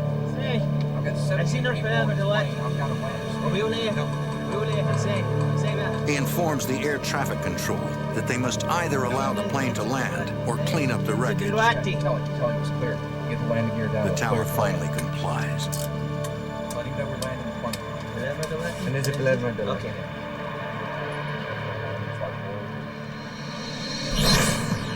Once they are on the ground, the hijackers demand that the plane be refueled. Airport authorities at Palermo refuse. The Italians stall for time with a simple deception. They notified the flight deck that they had notified the Arab League and that they were making all attempts and felt confident that they could get Chadley Khalibi to travel from Tunis to Palermo to meet with the hijackers. The hijacker is suspicious. Why would Chadley Khalibi travel to Palermo when he refused to meet him at Tunis airport? After an hour of waiting, the hijacker tells the tower that he will throw 2 children from the plane if airport authorities do not send out a refueling truck. Okay.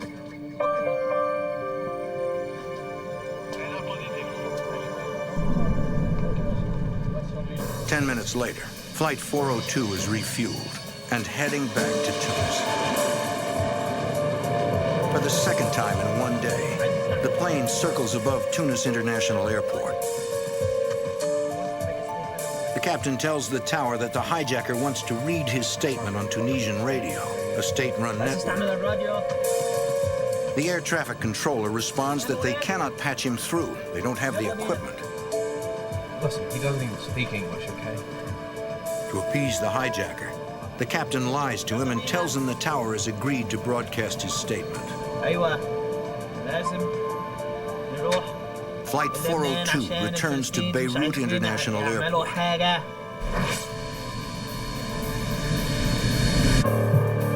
Another terrorist boards the plane. He orders a few children and elderly passengers to leave.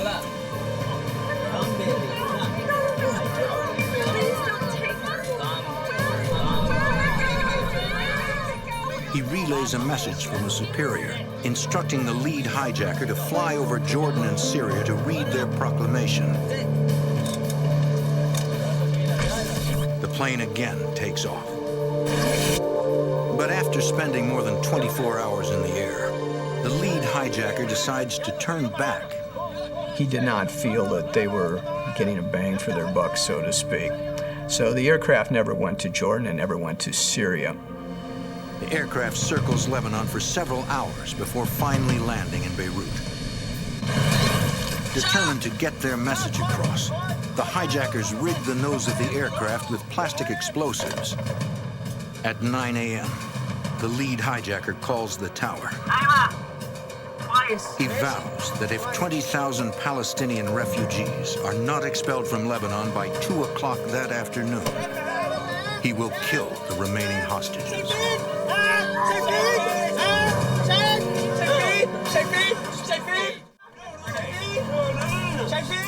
In Beirut, gunmen rigged the cockpit of a hijacked plane with explosives. Aboard are 66 passengers, including 2 United States citizens and 9 crew members. The hijackers tell the tower that they will kill all the hostages if the government does not expel more than 20,000 Palestinians from Lebanon by 2 p.m. FBI Special Agent Tom Hansen. Without any real notice, the passengers were ordered off the aircraft and instructed to enter into the terminal building. Inexplicably, their 30-hour nightmare is over. The hijackers place hand grenades around the cabin. With the aircraft emptied and in the presence of international media, the hostage takers deliver one more emphatic statement.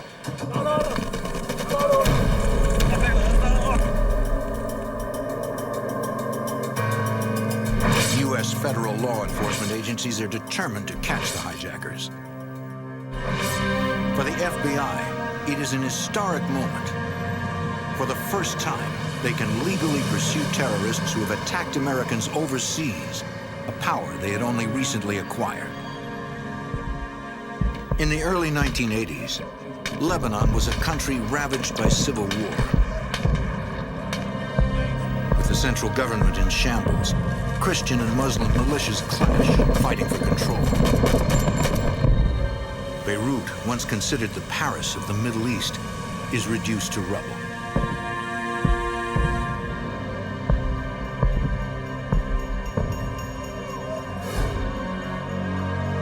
The situation further deteriorates, eventually forcing the U.S. Marines to deploy to Lebanon as part of a multinational peacekeeping force.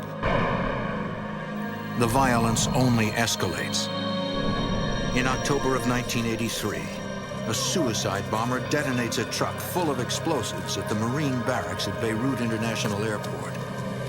The blast kills 241 U.S. servicemen. 3 seconds later, a similar bomb destroys the French Army barracks, killing 58. The bombing at the Marine barracks is the single deadliest attack on Americans overseas. Former FBI Assistant Director of the Criminal Investigation Division, Oliver Buck Revell. The horrendous attack upon the Marine barracks in '83, for a short time, really focused the attention of the American public on terrorism, but it always wandered off very quickly because there was not a belief of there being a sustained level of attack against the United States. Many Americans are unaware that several radical Shiite Muslim groups have declared a low-intensity war on the U.S. Their goal, to drive Westerners out of Lebanon. The most notorious of these groups is Hezbollah, whom U.S. intelligence agencies suspect is behind the Marine barracks bombing. The following year, terrorism continues to plague the region. Diplomacy has failed. Peacekeeping forces have proven ineffective. And the F.B.I. only has the legal authority to monitor international terrorism. Special Agent Tom Hansen. We had no real jurisdiction to operate overseas or to prosecute those who committed acts outside the borders of the continental United States. To give U.S. authorities broader international powers, Congress enacts the Comprehensive Crime Control Act of 1984.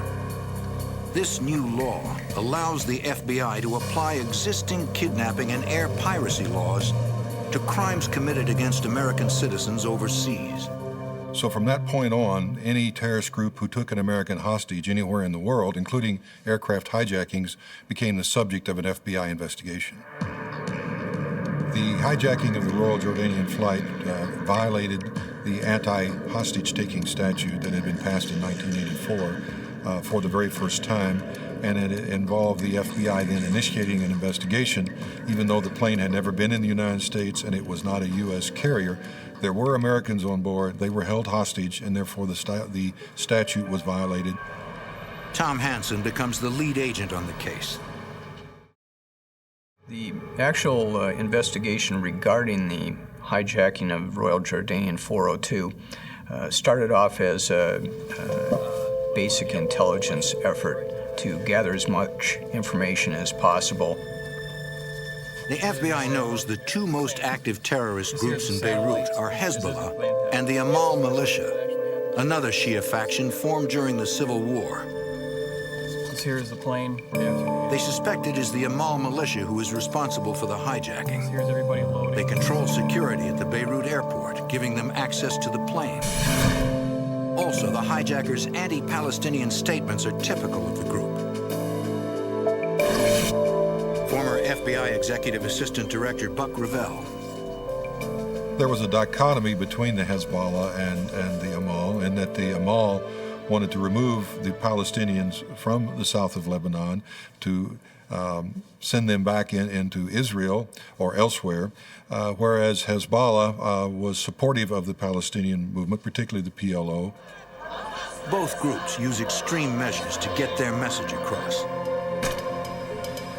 3 days after the hijacking of Flight 402, 4 Hezbollah gunmen hijacked TWA Flight 847 in Athens and forced the pilot to fly to Beirut.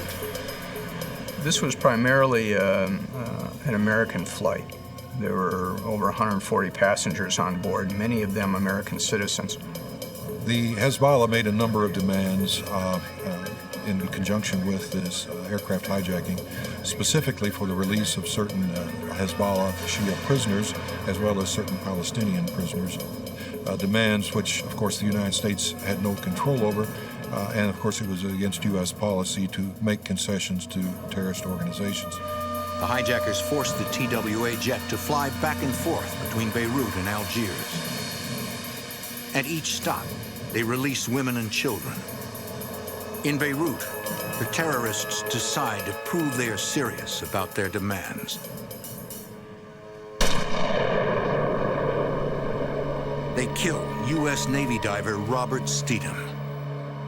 They executed him in cold blood, threw him out on the tarmac there at Beirut International Airport, which of course enraged all of us and caused us to rededicate ourselves that this wouldn't stand. We would go after these people as long as it took.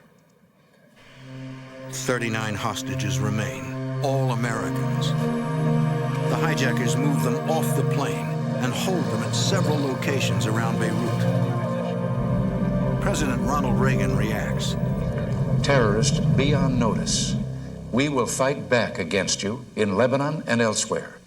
We will fight back against your cowardly attacks on American citizens and property.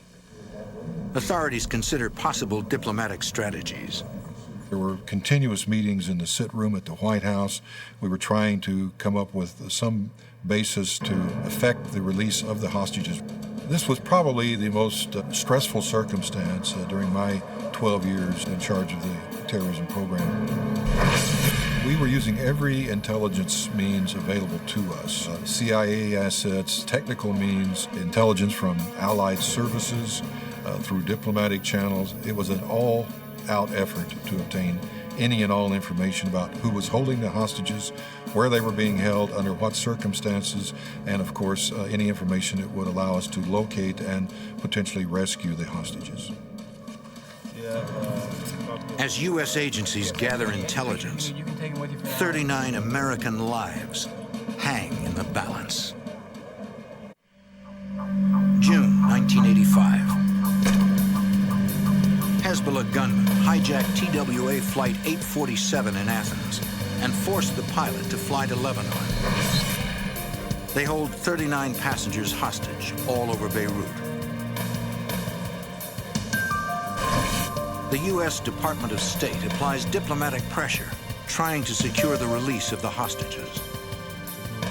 Former F.B.I. Executive Assistant Director Buck Revell. We were putting pressure on the Syrians, pressure on the existing Lebanese government. We were using surrogates such as Egypt and Jordan. So it was really an all-out effort to use any and everyone that might have some ability to try and bring pressure on the Hezbollah to release the prisoners. Finally, President Hafez al-Assad of Syria offers to negotiate with the captors and convinces them to release all 39 hostages. President Ronald Reagan gives voice to the nation's collective sense of relief. The 39 Americans held hostage for 17 days by terrorists in Lebanon are free, safe, and at this moment on their way to Frankfurt, Germany. They'll be home again soon. This is a moment of joy for them, for their loved ones, and for our nation. With the hostages safe, U.S. authorities turn their attention to finding the hijackers. FBI agents debrief the hostages of TWA Flight 847. Special Agent Tom Hansen. Many of the passengers were shown photo spreads of previous suspects in hijackings, kidnappings, to determine whether or not any of these individuals were involved in the TWA incident. Many of the passengers identified the photo that we had of the main hijacker from the Royal Jordanian aircraft. Hansen learns that the lead hijacker of Royal Jordanian Air Flight 402, a member of the Amal militia, guarded hostages from the TWA hijacking.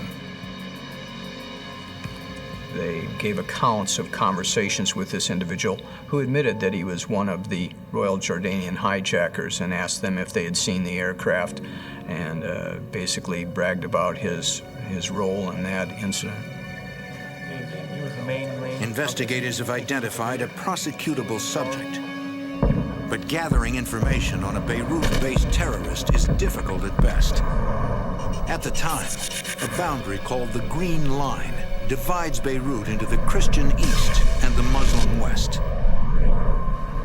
Dwayne Dewey Claridge is a former division chief in the Central Intelligence Agency's Directorate of Operations. West Beirut was no man's land for Americans, or even for many Lebanese. And therefore, collecting information was extremely difficult, not only for CIA, but also for the friendly Lebanese intelligence services. But the CIA is relentless. Embedded operatives in Beirut continue interviewing informants. Their persistence pays off. They learn where the Royal Jordanian Air hijacking suspect lives. The only problem, U.S. authorities are powerless to go after him. It just wasn't possible to coordinate with the Lebanese authorities to hand over the main subject. There was no specific government really in control. Terrorism continues to spread throughout the world. In 1985 alone, there are 812 incidents of international terrorism. 926 people are killed, including 23 Americans. We had so many acts of terrorism committed against U.S. citizens abroad that the president convened a task force, the Vice President's Task Force on Combating Terrorism, brought in cabinet-level people to examine the law, the policy, and the actions of the United States to best combat terrorism and to define the roles of the various agencies so that it was very clear. And they set up means for interagency coordination. In January 1986, the task force creates the Operations Subgroup, or OSG. I'd like to be meeting somewhere else under different circumstances, but terrorism. This interagency panel is comprised of officials from the FBI, the CIA, the National Security Agency, the Department of Defense, the Department of Justice, and the State Department. Buck Revell represents the FBI. The OSG had two responsibilities. One, to ensure that appropriate intelligence was disseminated on a full basis. Secondly, to coordinate operations against terrorist targets, whether they be groups or organizations or even terrorist-sponsoring nations. Representing the CIA on the OSG is Dewey Claridge. Even before the creation of the OSG, Claridge had made recommendations for improving the CIA's counterterrorism operations. We had to do something very different because terrorism is a transnational phenomenon. What I mean by that is that an operation may be planned by a group in Syria but carried out in Rome. Now, the U.S. government, like all governments, is organized on geographic lines, no matter what agency you're talking about. And it inhibits really getting after the terrorists. To handle that, you would create a center where the center would operate across national boundaries or across the divisional boundaries of CIA. The solution, at least for CIA, was to create the Counterterrorism Center to deal with a transnational problem, both in terms of geography and bureaucratic turf. The CTC unites operatives from each of the agency's divisions, enabling them to pool intelligence. Dewey Claridge is named chief of the center. It was a revolution. Never before had CIA ever organized across geographic boundaries or bureaucratic geographic boundaries on anything. This afternoon, The U.S. is now in a position to take action against the terrorist threat, and the OSG is at the center of the effort. We were looking for a target which would do several things for us. One, we wanted to demonstrate to the terrorists in the Middle East that we had the will and the capability of going after them anywhere at any time. Second, we wanted to demonstrate the effectiveness of the new law and to have it tested in the courts. So we were looking for proactive opportunities to essentially put on notice that the United States was not going to be dormant. It was going to be proactive in addressing these problems. Members of the OSG sift through intelligence on several wanted terrorists, including the hijackers of Royal Jordanian Air Flight 402 and TWA Flight 847. The problem is, none of the potential targets are accessible. that's kind of a tough place to get into, but I assure you that For now, all the CIA and the FBI can do is gather information on the wanted terrorists and work to get indictments. Special Agent Tom Hansen. As most investigations go, there has to be an element of luck, and ours came in June of 1987. The OSG learns that the Drug Enforcement Agency already has a Lebanese informant working out of Cyprus. Because of his associations, they believe he could help them locate wanted terrorists. In debriefing him, a CA operative learns the informant knows the lead hijacker of Royal Jordanian Air Flight 402.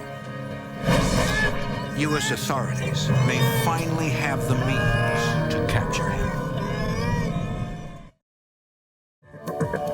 In the 1980s, with the growing threat of violence against Americans abroad, the U.S. government makes international terrorism a top priority.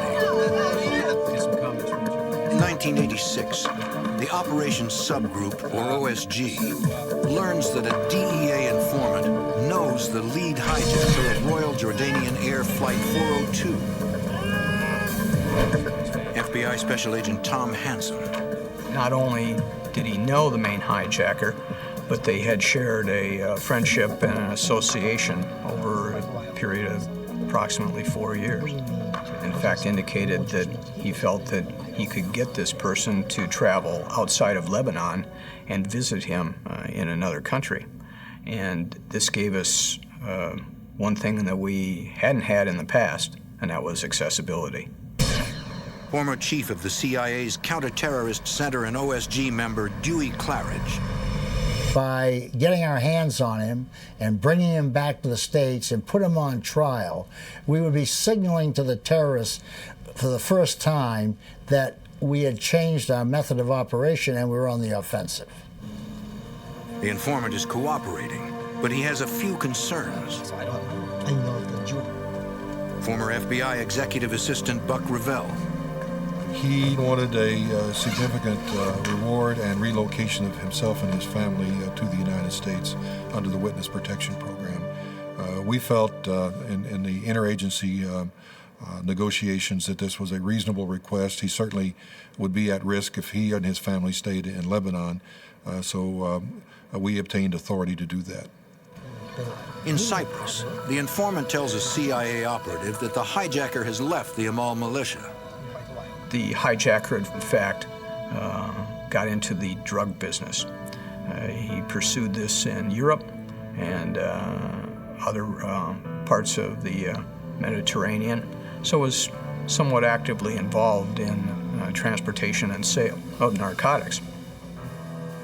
He told us that the lead hijacker was interested in doing drug deals, that he had been involved in the past in certain drug operations, and he thought that he could be enticed to leave Lebanon, which was an important issue, and go to Cyprus or elsewhere where he would be vulnerable for arrest on our charges. The OSG now believes the Royal Jordanian Air hijacker is within reach. With the informant's cooperation, the CIA plants listening devices in his home to record his conversations with the hijacker. The determination was for him to go back and say, I know of a major international drug dealer who is looking to do an operation. You could bring the drugs in through Iran into Lebanon and then set up an operation to supply this drug dealer, and it would be very lucrative. The plan calls for the informant to set up a meeting outside Lebanon between the hijacker and an imaginary drug dealer named Joseph. The OSG decides the meeting will take place on a yacht in international waters. We did not want any operation that we undertook to involve violations of the sovereignty of another nation. The OSG considers whether the U.S. military or the F.B.I. should make the arrest. Good news for you. She just handed me a memo. Former commander of the FBI's hostage rescue team, Special Agent David Woody Johnson. The basic plan was that any counterterrorism operation that occurred outside the United States or its territories would be handled by the military. Anything that occurred inside the United States or its territories, HRT would handle. And so now we got a situation where we may want to go over and grab a guy overseas. Do you use the military teams or do you use HRT? And that had to have been debated at the Attorney General, Department of Defense level. And they finally described it as an arrest. So we're going to use the hostage rescue team in spite of the fact that we're going to do it overseas. They choose the HRT because the FBI has arrest powers and the military does not. Members of the HRT are law enforcement officers trained to do hostage rescue and testify in a U.S. court of law. The idea was to try to take him alive and bring him back here and prosecute him. So I think the idea was to make a bigger political statement. We wanted to make sure that the terrorist groups and organizations, particularly terrorist sponsoring nations, knew that the United States had both legal authority and the will to carry out whatever operations were necessary. And we knew that it had to be done with interagency cooperation. This operation took a very long time to plan. We didn't want to violate the sovereignty of another nation.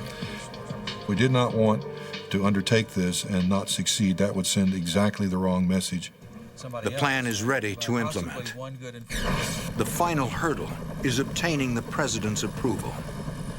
As I was going to Washington National Airport to catch a commercial flight under just a regular passport to Athens, I received a telephone call in the Bureau vehicle from Ed Meese, the Attorney General. And he advised me, he said, "Buck, I just briefed President Reagan. It's a go. Good luck, and I'll talk to you on the other end." Okay, Ed, I'll keep you posted. Before launching the mission, the FBI solidifies their case. We had to recontact the witnesses that we had previously interviewed and determine whether or not we could get a commitment from them that they would come to the United States and testify. Several passengers and crew of Flight 402 agree to take the stand if necessary. The government now has a prosecutable case. The plan, dubbed Operation Goldenrod, is set into motion.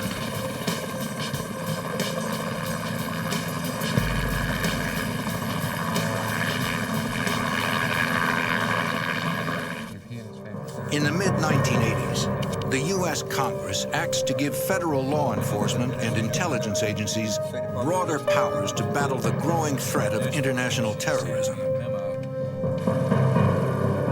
September 1987. Operation Goldenrod is a go.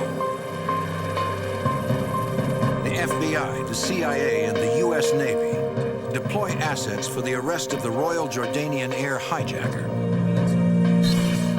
The FBI coordinates their portion of the operation from a command center aboard the USS Butte, positioned in international waters 15 miles off the coast of Cyprus. Special Agent Woody Johnson is the commander of the FBI's hostage rescue team. The crew was told that they were just waiting for technical support to come out on the ship to help them correct some problems. We came off carrying gun cases and other things, and we have some pretty big agents, and they don't look like normal technicians, and those don't look like normal, technical boxes. I remember having one of these young sailors say something other way by. I said, "Technicians, right?"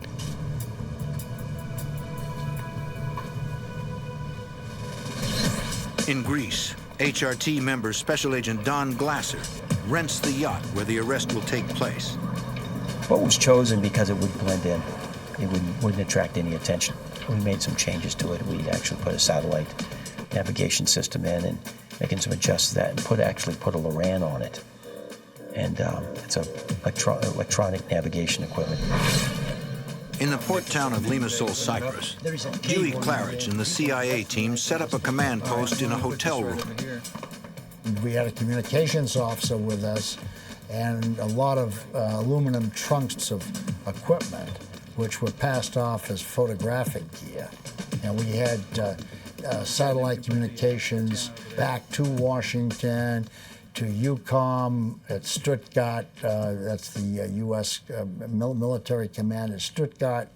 And of course we had communications with the Butte, with the yacht, and headquarters was patching our communications through to the FBI headquarters, the White House, and whoever else. Everybody wanted to be in on this, know what was going on. Under sail off the coast of Greece, the FBI arrest team alters the appearance of the yacht to protect the owner's identity. We changed the flag from a Grecian flag to Italian flag. We've changed the home port and the name on the hull, and we turned the life preservers all around, which had the name of the boat on it. Former FBI Executive Assistant Director Buck Ravel oversees the Bureau's command center on the USS Butte. We had an emergency response team. We had a helicopter turning up on the deck, on the aft deck, ready to immediately respond with automatic weapons and other capabilities to defend against any attempt by pirates or terrorist groups to intercede in the operation.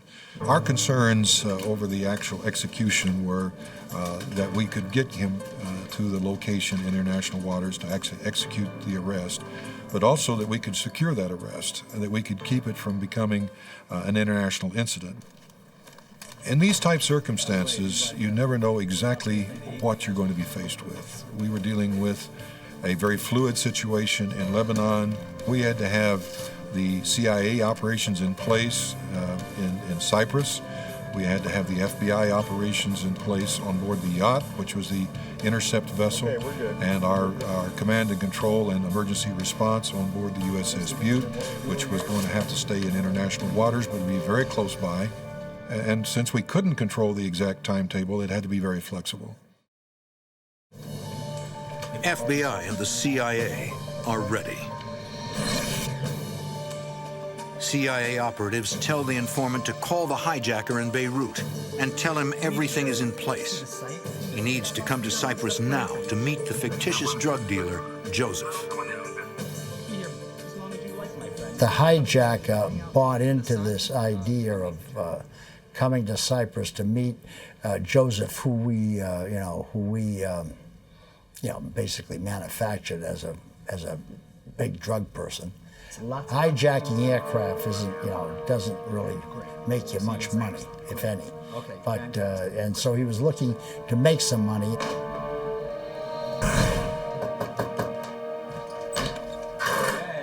The hijacker arrives at the informant's home, where he will stay until the operation begins.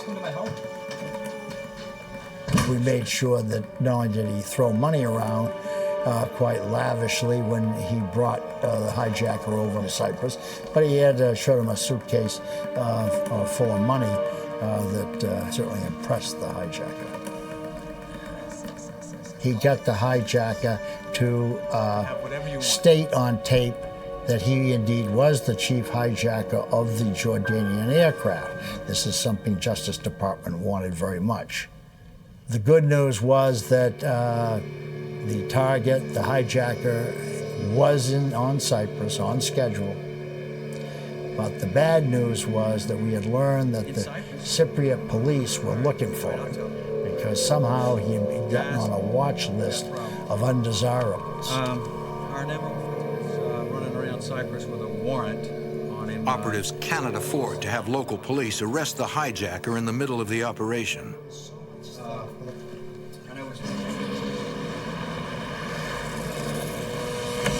The CIA decides to have the informant move himself and the hijacker into the same hotel where they have the command center set up. I felt we could take that risk because it was a weekend. And it was unlikely that the police would energize themselves to run around, particularly to a high-class hotel and a new one at that, searching for this fella.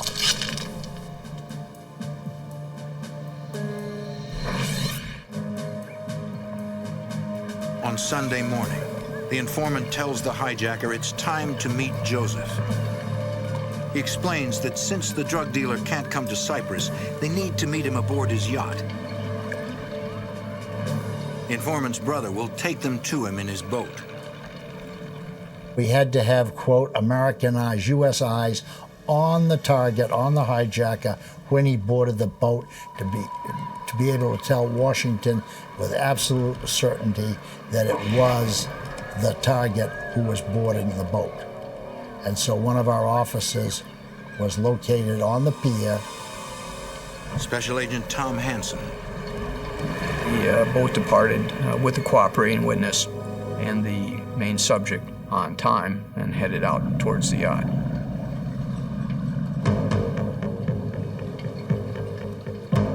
Copy that. They're away.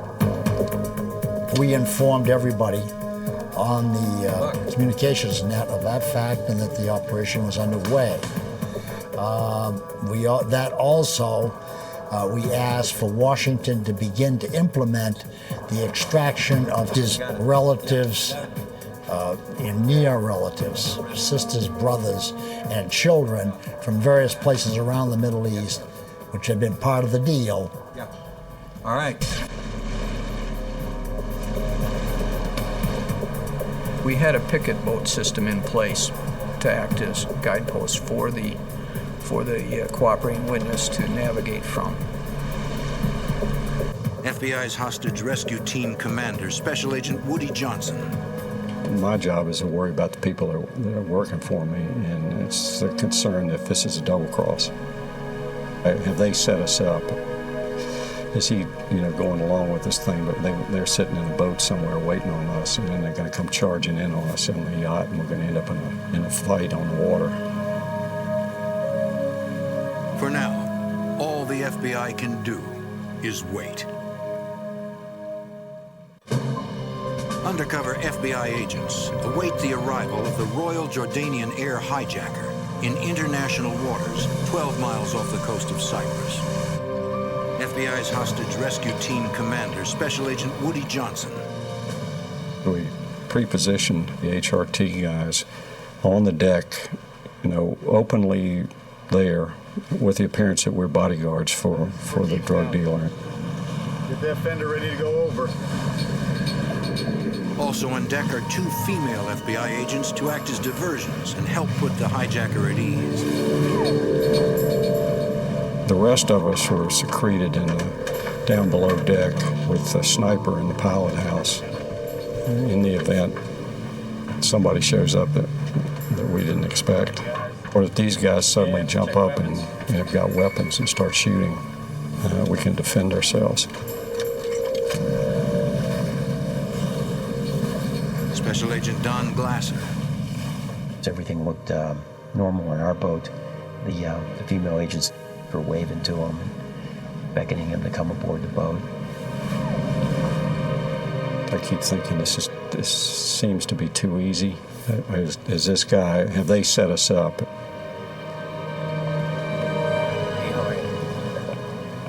The undercover agent spoke to them in Arabic, told them that the boss was down below in the boat taking a shower and be up shortly. We said, well, the owner's going to want him to be searched for weapons. It would only take a second. We apologized for that, but that was business. And he didn't resist that. So the other agent patted him down, gave him a quick pat down for weapons, didn't find anything on him.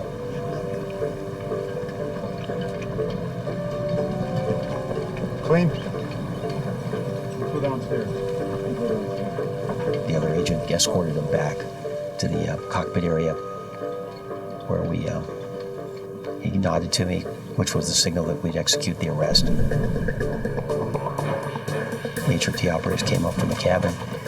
He was very surprised. I'm not sure who he thought we were. He was absolutely terrified. Did not resist us. We put leg irons on him and we called the ship. Agents send word of the successful arrest. All right. We're out of here. At that point, we knew that we'd done what we were supposed to do, deliver the target to the Bureau, and so we closed down the command post very rapidly, checked out of the hotel. As soon as the arrest was made, we launched a boat from the Butte. Butte is 900-foot ship, so we're talking big. Comes up over the horizon, and we came up alongside of it. And the captain was playing patriotic music over the loudspeaker. You could hear it. And he was flying a huge American flag off the back of it. At that point, he's telling the crew what's going on. He said, we're striking back, and you had the opportunity to be a part of it. I'll tell you one of the things that was really a thrill and actually kind of choked me up is when we came up on the deck. There probably 200-300 of the crew were up on the deck, and they were cheering and clapping. And it just really was kind of an emotional experience. the Butte immediately headed west in the Mediterranean to link up with the aircraft carrier USS Saratoga. Agents interview the hijacker aboard the Butte. The debriefing of the terrorist was very helpful to the U.S. Intelligence community and getting an overall appreciation and understanding of the dynamics of circumstances in South Lebanon, the relationship between the Amal and the Hezbollah and the Lebanese government, and also the involvement of both Syria and Iran in that area. We transported him to the Saratoga aboard military helicopter. From there, FBI agents transfer the hijacker to an S-3 Viking for the long trip to the United States. During its trip back to Washington, D.C., it had to perform 2 in-air refuelings. Once the flight was completed, it represented the longest continuous flight from the deck of a U.S. carrier that the military had ever performed. After a 13-hour flight, the S-3 lands at Andrews Air Force Base in Maryland. The Flight 402 hijacker is immediately taken to Washington, D.C. for arraignment. In 1989, the hijacker is tried, convicted, and sentenced to 30 years in prison for conspiracy, air piracy, and hostage-taking. The arrest and prosecution was the first instance of U.S. law bringing an individual into custody overseas, bringing him to the United States, and prosecuting him in federal court for a crime in which neither he nor the victim nor the act or circumstance ever touched U.S. territory. It was our hope that by carrying out such an audacious act, that we would send a very strong signal to the terrorists that the game had changed, that we would no longer be essentially passive, but we'd be proactive in pursuing them across the entire world if necessary. Operation Goldenrod was the first success of its kind in the U.S. government's new war on terrorism.